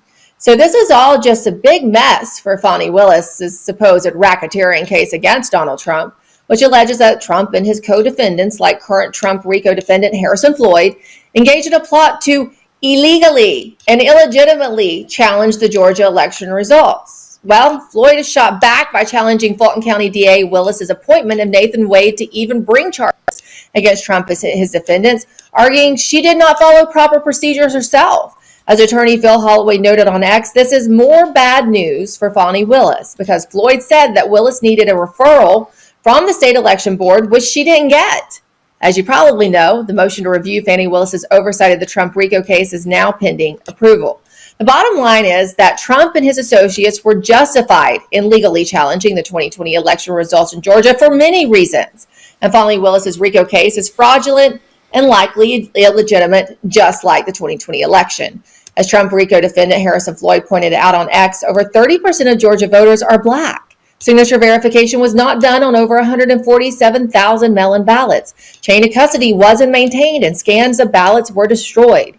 He also argued that Fulton County violated the Civil Rights Act of 1964 and Voting Rights Acts of 1965. And Harrison Floyd joins us now after what seems to be an imposed long silence. Harrison, it's good to see you again. Before we get into the details of this, I'm just so glad you can speak out again. It appeared you were under a gag order, but you really weren't supposed to be. Why is it that you can now speak to us, Harrison? Well, so the district attorney claimed in November that I was intimidating witnesses by just sharing the truth, sharing information. She was just upset because people were seeing the facts and the truth, and she wanted to keep me silent. And so she made an argument to revoke my bond, and Judge McAfee, who I do think has been pretty fair, given the situation with me and my bond and some other things, decided maybe we should put a lid on it for a little while. So I did, and he's since modified after our hearing in February, which I wasn't even notified of until March. I don't know how that happened. But I'm just grateful to be here and be able to say once again, thank you to everyone who donated to my defense fund. Yeah, we're so glad that you can speak out again. I know it's very difficult not being able to go out there and share the truth and defend yourself, particularly as information like this comes about. Mark Wingate's testimony, which is very damning for the Fulton County elections. How problematic is this to Fani Willis's RICO case? So it's super problematic, and the reason why, particularly not just because of him, because he's a member of the election board in Fulton County, but for us on the defense side, since the very beginning, we've taken a totally different approach to this, and we're going to continue doing that. And the big thing that Fulton County doesn't want to come out is that they violated the Voting Rights Act and the Civil Rights Act. The proportion of let me just, if I can quickly lay a foundation for you. Georgia has more black voters than any other state in the union. Fulton County has the highest concentration of those voters. On election night in 2020, there were more eligible voters on the voter rolls in Fulton County than there were people in the entire population of Fulton County, right? So one, their voter rolls weren't clean. From the evidence we've been able to gather and from the testimony we've been able to pull out from the county so far with the document subpoena, we now know and can verify, not just from Mr. Wingate's testimony, but from Fulton County's own testimony, that they did not do signature verification on over 147,000 ballots.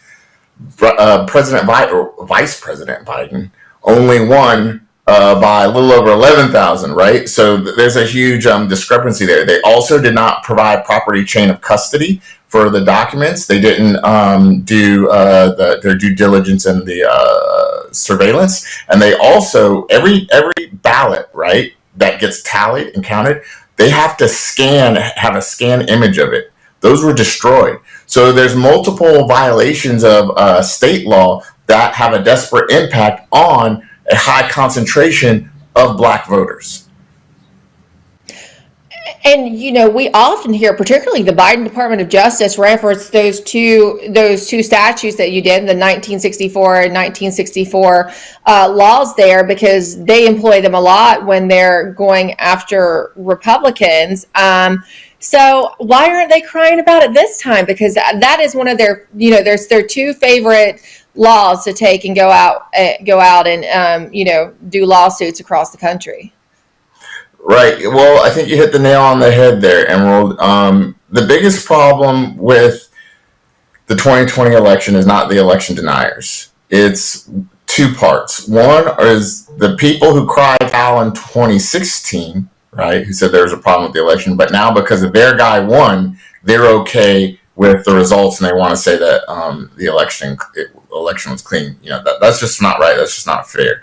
The other part is that the conclusions that we are being given on the election don't lead to a resolution or a clear result. It only leads to more questions, which means that the election itself was not above and beyond reproach, which is a problem, right? So the big reason why I think they don't want to talk about these violations of the Civil Rights Act in 64 and the Voting Rights Act in 1965 is because the black community is supposed to be their whole thing. And, you know, everyone agrees that at the end of the 2020 election, with what I did, you know, in my capacity, we raised the black vote for black men and black women. So how do you win this state in 2016, right, but then lose this state in 2020 after you've raised with a decent portion your share of one of the hardest voting blocks to move, right? The math just doesn't math, and they don't have the evidence to back it up. So we're just going to keep pounding them. Congress has been notified. So if they don't want to turn over these documents to me when Congress asks for them, guess what? You're not going to have a 2-3 year timeline. You're probably going to get 30, 45 days to turn it over. And Congress isn't going to pay for this stuff. You're going to have to do it on your own. So now Fulton County is on the clock as well. So, okay, I want to talk about these 147,000 mail-in ballots we're talking about. Are we talking about those ballots that were sealed in Fulton County by Judge Amiro and another ongoing civil lawsuit that's going on related to, I mean, you may not know that, but that's the very same number of those that mail-in ballots that were sealed in a warehouse. So I have to be real careful because the way that my bond is worded, I don't want to speak about facts of the case. But what I can say, and what has already been made public, and what Fulton County has admitted to, is that 147,000 mail-in ballots The signatures were not verified. That violates state law. Those should not have counted, and they did count them. Yeah. That's a big problem when it was decided by 11,000 votes. So and at least 30%. Well, actually, in Fulton County, the population there is 48% of the people in Fulton County are black. There's more black people than white folks in Fulton County. So of those 147, almost 150,000 votes, a big share, the majority of them were black. So we have a really, really big problem here. And just this past Friday, I believe it was, or Thursday, there was a hearing and motions to dismiss by, co-defendants Donald Trump and David Schaefer in Judge McAfee's courtroom. Do you know how that went, or do you have any motions to dismiss that you've put forth now as well? So I can't speak specifically about any other. No, it's okay. It's all right. I've been working on this. I can't speak specifically about other co-defendants, but we also have. I have two demurs, special demurs, and a general demur that we're still waiting on a ruling from the judge on. In a previous ruling that he's already made about demurs that are basically identical, he got rid of those charges. So what we're hoping and expecting to see is I will probably be the first co-defendant that is the charges go away on. And because they need at least 2 to make the RICO charge stick. So if at least 1 goes away, then 2 of the 3 go away. If 2 go away, then they all go away. So, which I think is also going to be probable just because of the predicament that they're in, and they still have more documents to turn over to us that they don't want to. So it would probably be easier for them to just dismiss me and my charges and send me on my way. But the district attorney has a problem. We have, her and I have a problem that we need to work out because my civil rights and my constitutional rights were violated by her and the county. So I'm going to need to be indemnified on that in some kind of way. So you have not heard the last of me, ma'am. And I don't care if the train tracks run both ways. So you're also, during my bond revocation hearing, she suggested that I shut my mouth. We'll see. Because you may have been doing a lot of talking yourself. So. That's for certain. And these documents are part of your discovery process, and you are entitled to those in order to mount a valid defense. But you say if she is not turning them over, Congress, the U.S. Congress, is also requesting these documents, correct? So I've had some conversations with both members' office as well as committees. I have told them that I am happy to turn over whatever I can to them that is not under a protective order. I'm also willing to testify about everything that has transpired with me during this process. There's a unique pattern and a series of unfortunate events that have transpired that include the district attorney. She tried to subpoena me 2 times to get to get me to come participate in her special purpose grand jury party. And unfortunately, I was not in the state and unavailable. And so then the federal government shows up at my doorstep, and the very next day, literally not even 24 hours, she's making an appointment to speak with the vice president. So all of the documents regarding that have disappeared. When the federal government showed up at my doorstep, it was in Jamie Raskin's district, who was on the January 6th committee. All those documents magically disappeared. Nathan Wade charged the county for meetings with the January 6th committee as well as the DOJ. All those communications disappeared. So there are going to be some questions that need to be answered. And if she wants me to shut my mouth, that's fine. Okay, I'll let Congress do the talking for me. Your case should be very relevant to the Weaponization Committee and the House Administration Committee and what they're currently looking into related to J6. But as you said, that's part of all that tranche of documents that they were able to give to Fani Willis and her team. We now know based on a memo that was discovered, right? But they're not able to even provide them to Republican committee members now in Congress. So I would think that yes, the members of Congress currently could could learn a lot by honing in on your particular case. I mean, it was just amazing to find out that the day that they raided your where you were, the apartment you were in Maryland, that the next day, Fani Willis was making plans to meet with Kamala Harris. You just can't make that up, talking about conspiracy and coordination.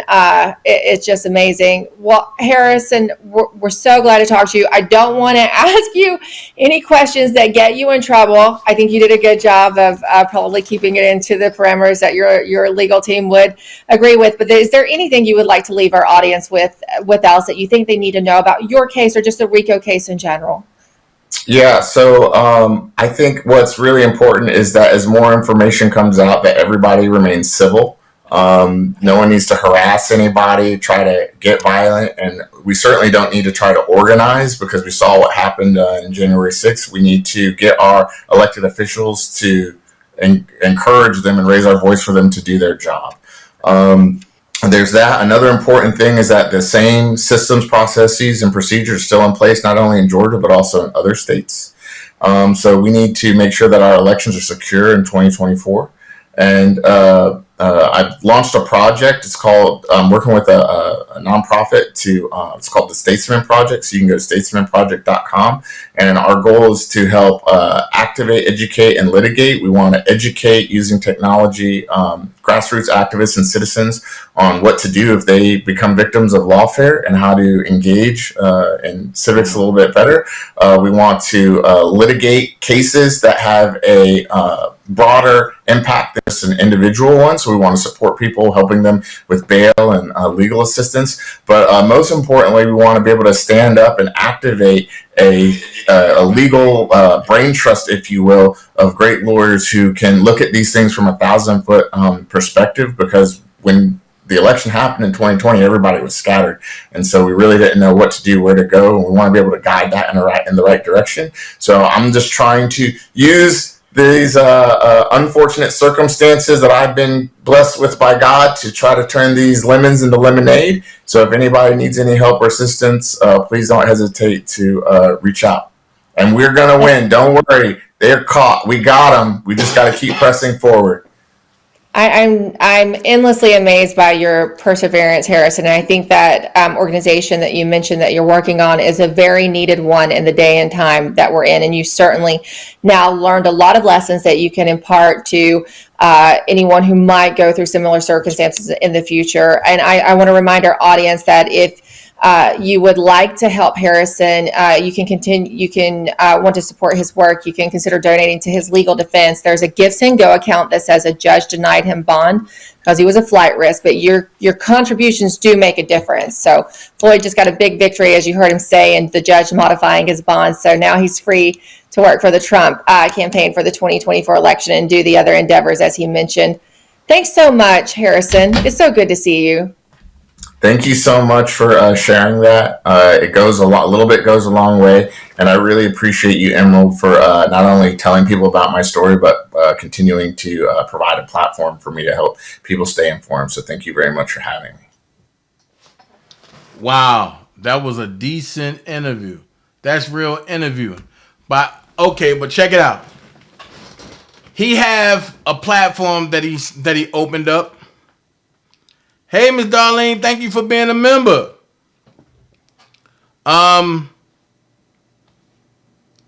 You okay?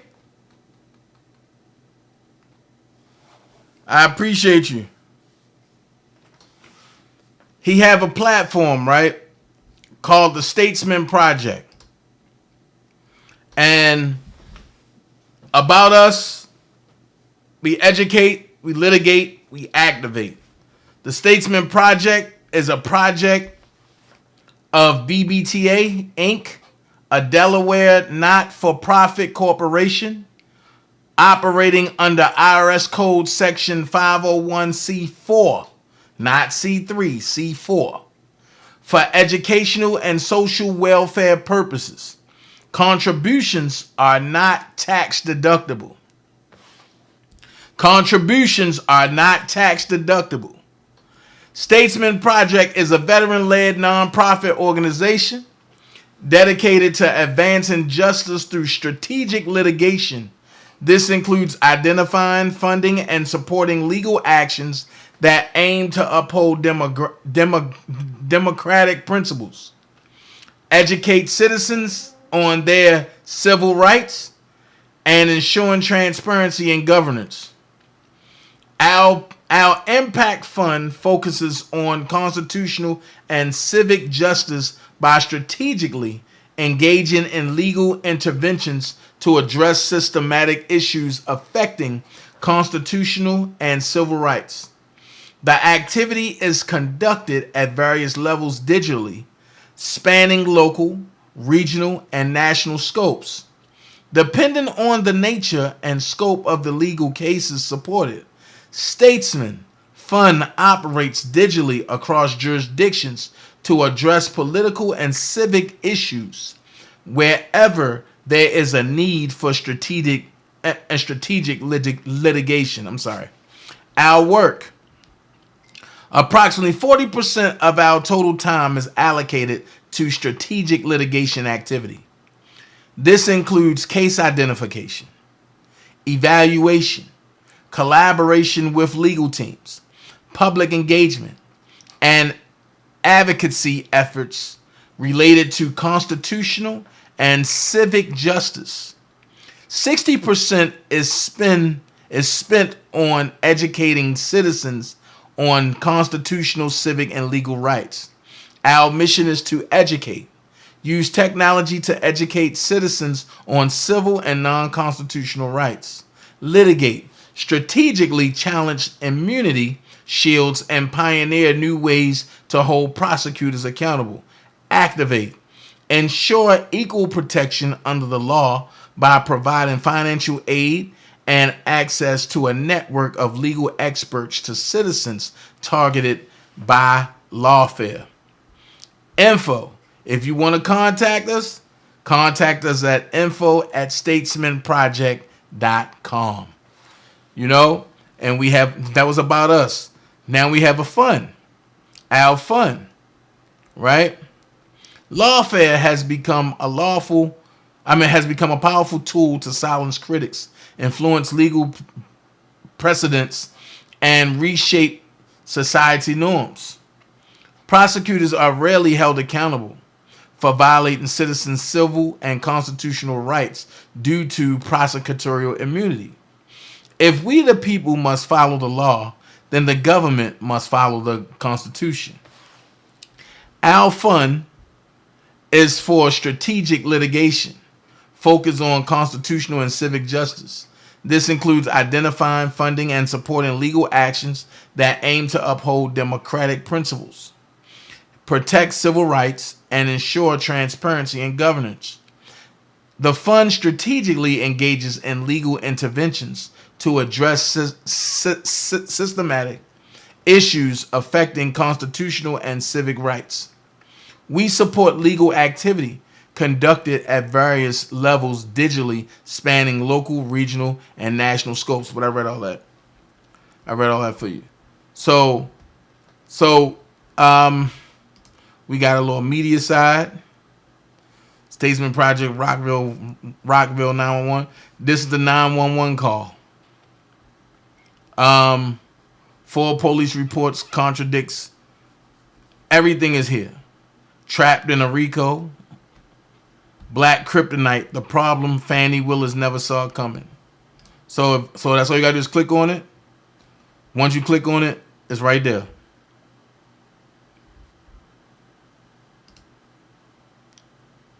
It's right here. It's a good read, and everything is there. So I encourage everybody to go support the Statesman Project. Go support the Statesman Project. I encourage everybody to go support the Statesman Project. Last but not least, before I get out of here, this is what's going to piss a lot of you off. Amelia News, hey! How you been? 501c4, not C3. Yep. This was going to piss everybody off. So areas of the country, because it's very easy in the Dominion system to assign a person to a mail-in ballot. They keep jumping out there and playing like, hold on, man. This gonna piss everybody off. So what I'll say is get your popcorn. Cause now they about to tell you how they set people up. Watch this. You can kind of put anyone in jail if you know what to do. How? You set them up. Does the Bureau practice entrapment a lot? We get really close. We call it a nudge. A nudge. A nudge. Sometimes you just gotta give them a quick little, just to see what happens. Sometimes you light the fuse and just wait for it to follow. Nothing like putting on a fake social media thing to like really get people mad. Alex Jones. Yeah, so we were after him. You are? We did what we wanted. Which was what? Took his money away, chopped his legs off. Wow. Gavin O'Blennis is a contracting officer at the CIA. O'Blennis worked for the FBI in 2021 and 2022 in the San Diego office, moved on to Homeland Security where he conducted asylum interviews at the southern border, and now works for the CIA managing multi-million-dollar contracts across government agencies and private sector vendors. I work for, how do I put this without, I'm not supposed to tell people kind of job. If I say intelligence, what do you think? CIA? Yep. Oh, you work for the CIA? I do.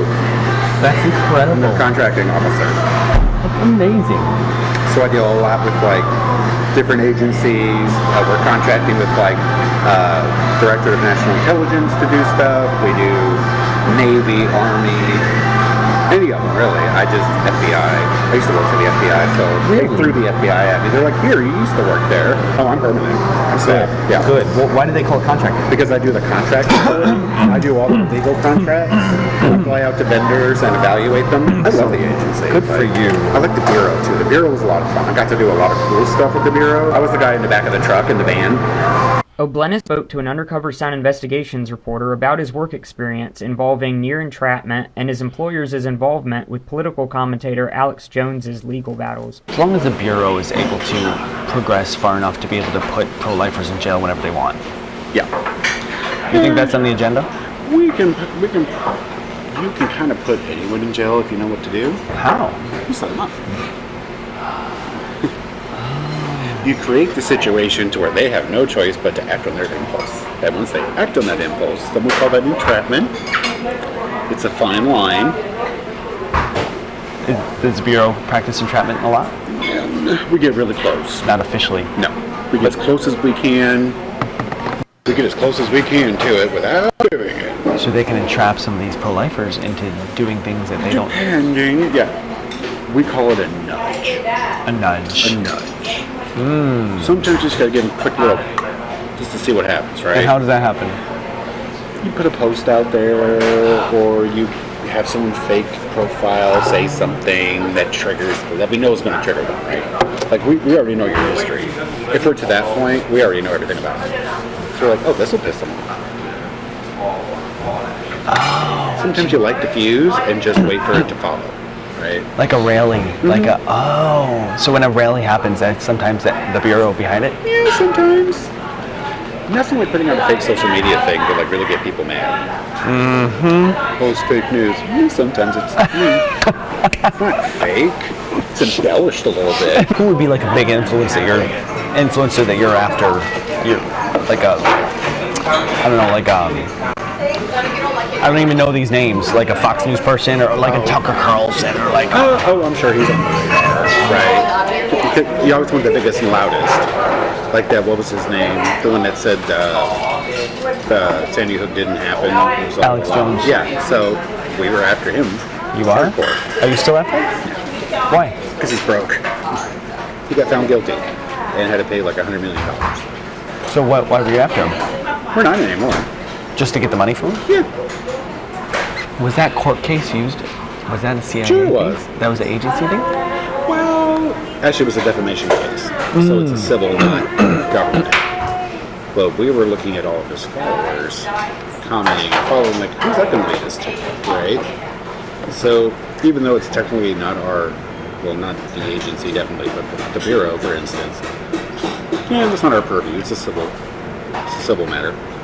But since they got all this access to his stuff and it's there, what can we go find? And did you find anything? I can't tell you. Oh, we did. But so it's just kind of like realize the opportunity that you have. So with Alex Jones, you were watching him long before anything ended up happening. Probably. It wasn't my office, but I mean, we would have been well aware of what he was doing. And the goal with him was what? Just to bankrupt him? Pretty much. And we let the families do it. And what? We let the families do it. Were they encouraged to do that by the Bureau? Like nudged? We don't encourage people. But like... We just say there's no federal statute being broken. But you do have the option for a civil case. And it's a pretty good case. Nice. In our opinion. So, that makes so much sense. I have a cousin who's a lawyer. So that's a lot of these cases. They're kind of encouraged by the FBI. Yeah, like there's nothing federal law we can do, but civilly, we can go at them that way and chop his legs off. And they did. Yeah. So the FBI was happy. We didn't care. We were like, oh. Basically, the citizens did your job. Yeah. Wow, so you can encourage a civil lawsuit. Not encourage, educate. What can you do with people like Alex Jones now? Because he's still out there. Yeah. He's still chirping. He can chirp. They still watching him? Yeah. Why? He did what we wanted. Which was what? We took his money away. We shut him up for a while. You're never going to shut him up permanently. Well, unless you put him in prison. But again, he didn't do anything to go to prison. Being ignorant is not a crime, though it should. It is. I mean, what you could bring a nudge. He didn't incite a riot like Cheeto. He didn't encourage people to go shoot people. He didn't do anything. Additionally, O'Bleness states that he knows and works with FBI agents who were undercover in the January 6th Capitol riot, estimating about 20 field agents were there undercover. While O'Bleness notes that they were not involved in violence, this appears to be the first admission of undercover FBI agents in attendance. I thought you said that there were FBI agents in the crowd at J6. There always are when there's a big protest in D.C. Just in case it gets out of hand like that. But there wasn't enough to turn that tide. I mean, I'm talking they maybe have 20. You needed 1,000 to get rid of that crowd. So they had like, that was just 20? Yeah, just to go through and observe, see what they can hear, that kind of thing. Wow. Yeah, definitely. They needed 1,000 at least. Well, Wow. see, that's also Capitol Police jurisdiction. They're in charge. So why they didn't have more on hand, I don't know. The Bureau didn't really want people knowing that they were in the crowd. Mm-hmm. Because that would be overstepping their bounds. A little bit. Do people know that? Why? Did people know that the Bureau was in the crowd? Nope, and probably never will. You know agents that were there? Mm-hmm. Really? Yeah. They work for the agency now. Wow. So I can go deeper. Hold on. I'm not supposed to tell people. Hold on, I can go deeper. Hold on.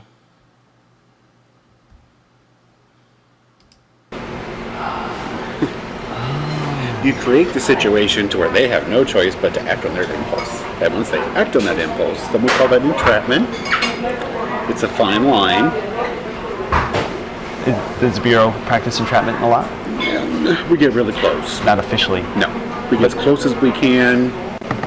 We get as close as we can to it without doing it. So they can entrap some of these pro-lifers into doing things that they don't... Depending, yeah. We call it a nudge. A nudge. A nudge. Sometimes just got... So now you know the federal government is really deep into this stuff. And like they say, you never know who is around who. Now watch this. You can kind of put anyone in jail if you know what to do. How? You set them up. You create the situation to where they have no choice but to act on their impulse. And once they act on that impulse, then we call that entrapment. It's a fine line. Does the Bureau practice entrapment a lot? Yeah, we get really close. Not officially? No. We get as close as we can. We get as close as we can to it without doing it. So they can entrap some of these pro-lifers into doing things that they don't... Depending, yeah. We call it a nudge. A nudge. A nudge. Sometimes you just gotta give them a quick little, just to see what happens, right? And how does that happen? you put a post out there, or you have someone fake profile say something that triggers, that we know is going to trigger them, right? Like, we already know your history. If we're to that point, we already know everything about it. So we're like, oh, this will piss them off. Oh. Sometimes you like to fuse and just wait for it to follow, right? Like a rally. Like a, oh. So when a rally happens, that's sometimes the bureau behind it? Yeah, sometimes. Nothing like putting out a fake social media thing to like really get people mad. Mm-hmm. Post fake news. Yeah, sometimes it's it's not fake. It's embellished a little bit. So with that being said, I'm going to conclude today because I know we've been going at this for a while. So I'm going to conclude today. I'm going to pick up part 3 tomorrow. I try to tell everybody what's going on, but folks was looking at me like I ain't know what I was talking about, like I was dumb, like I was a liar. Listen, I always tell you, I won't tell you everything I know, but I won't leave you on that cliff. If I know it's danger there, I'm going to try to turn you around. Now, I'm going to tell you this much. I got a problem with that eclipse. And I'm going to go here. I was one of the main ones that was saying, oh, the beast is going to come out of the water. And then, because that's what they was pushing, right? But I'm going to ask you this question. What if the eclipse wasn't the eclipse? What if it was a hoax? And I know people going to say, Dana, it can't be a hoax because I seen it. I'm going to ask this question because tomorrow I'm going to show it. What if that wasn't the moon passing the sun? What if that was Nibiru going across the sun? I'm going to tell you this. The moon can't be in two places. And there's not two moons. There's only one other planet big enough to cover the sun, and that's Nibiru. I'm going to go ahead and I'm going to say this. Willie, I'm not going to talk about that yet because I'm not trying to scare people. Because I ain't going to lie. People ain't going to sleep if I start talking about the CERN machines. People is not going to be able to sleep. Because the first thing people going to say is, what the hell is a CERN machine? Trust me, you don't want to know. Trust me, you don't want to know. Only thing I can tell you is if you don't believe in somebody, start now. Find somebody now. Because that's the way we going. And the guardians are in place. I'm going to say this for the Muslims. Louis Farrakhan will be leaving soon. Remember I said it. Louis Farrakhan will be leaving soon. All hell is going to break loose when he go. I'm not saying he's going to die. I'm not saying he's going to... No. Louis Farrakhan has been saying it. And it's getting closer. He's going on the wheel. I don't know how he's going to get on the wheel. I don't know what. I just know what he's saying. And it's getting deeper and deeper more now. So, I am going to say this. I'll be the first one to tell you that wasn't the eclipse. Now, I know people going to say, Dana, you crazy as hell. I seen it. I'm going to show it to you tomorrow. The only reason why I won't show it today is because we out of time. We well over time. But I'm going to show it to you tomorrow. And I want you to look at what's being said. The moon can't be in two places at one time. And if the moon is at the north, What's crossing the sun at the south? I'm going to leave that there.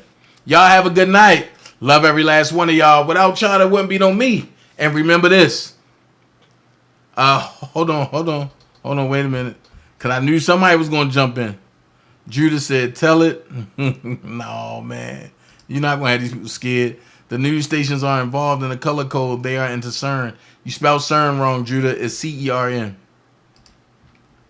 Good evening, Dream Team DanaJay. Listening in silence. CERN is a hydrogen particular collider to open portals to the entrance of radical dark matter.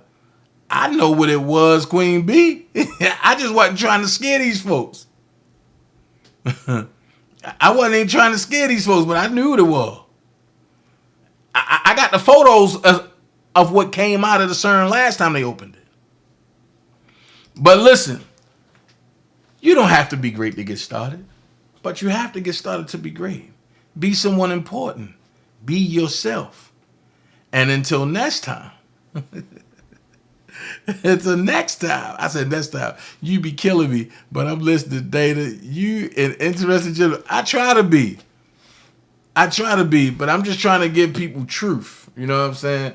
Because we've been lied to enough in our life. And when folks find out every way that we learned was wrong, trust me, I got like 12 more posts and slides to go through. And I'm going to do something live for y'all.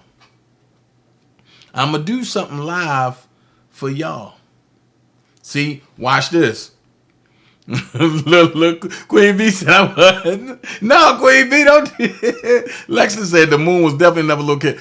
See, I'm trying. Listen, I'm trying to get away for the night, but tomorrow I will be showing y'all something that's gonna freak you out. So part 3 is gonna be bad. I'm gonna be honest with you, and I'm gonna show you why you still a slave. Part 3 gonna be bad. And I'm going to do it live in your face. And I'm going to show you everything that's going on with you. So for tomorrow, what I need you to do, if you can, get a dollar bill. And when I go live, have your dollar bill, right? On the back of your on the back of your social card, it'll be a QSEP number. Have that ready. So that way you can do it in the comforts of your own home. And I'm going to walk you through step by step, and you're going to see that DanaJay is not lying to you of what's going on. And then I can show you the steps that you can do to stop what's going on. But until then, you're done for. However, be someone important. Be yourself. As Rob would say, elephants don't swat flies. And jets fly over turbulence. I'll see y'all tomorrow. Have a good night. Peace.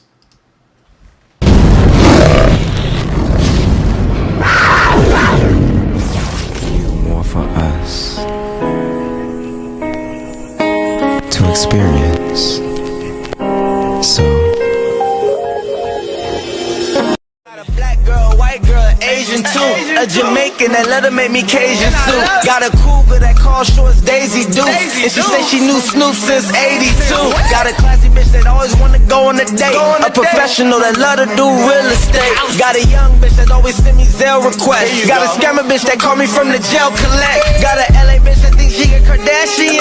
Got a New York bitch that give me fashion tips. My Latina from Miami fuck me passionate, but my Atlanta bitch fuck me like she mad and shit. Got a girl with good credit, got one in debt, but the one that's in debt give me good sex. Got a stewardess that only fly planes and jets. Got a hippie smoke weed, do shrooms and next. Damn.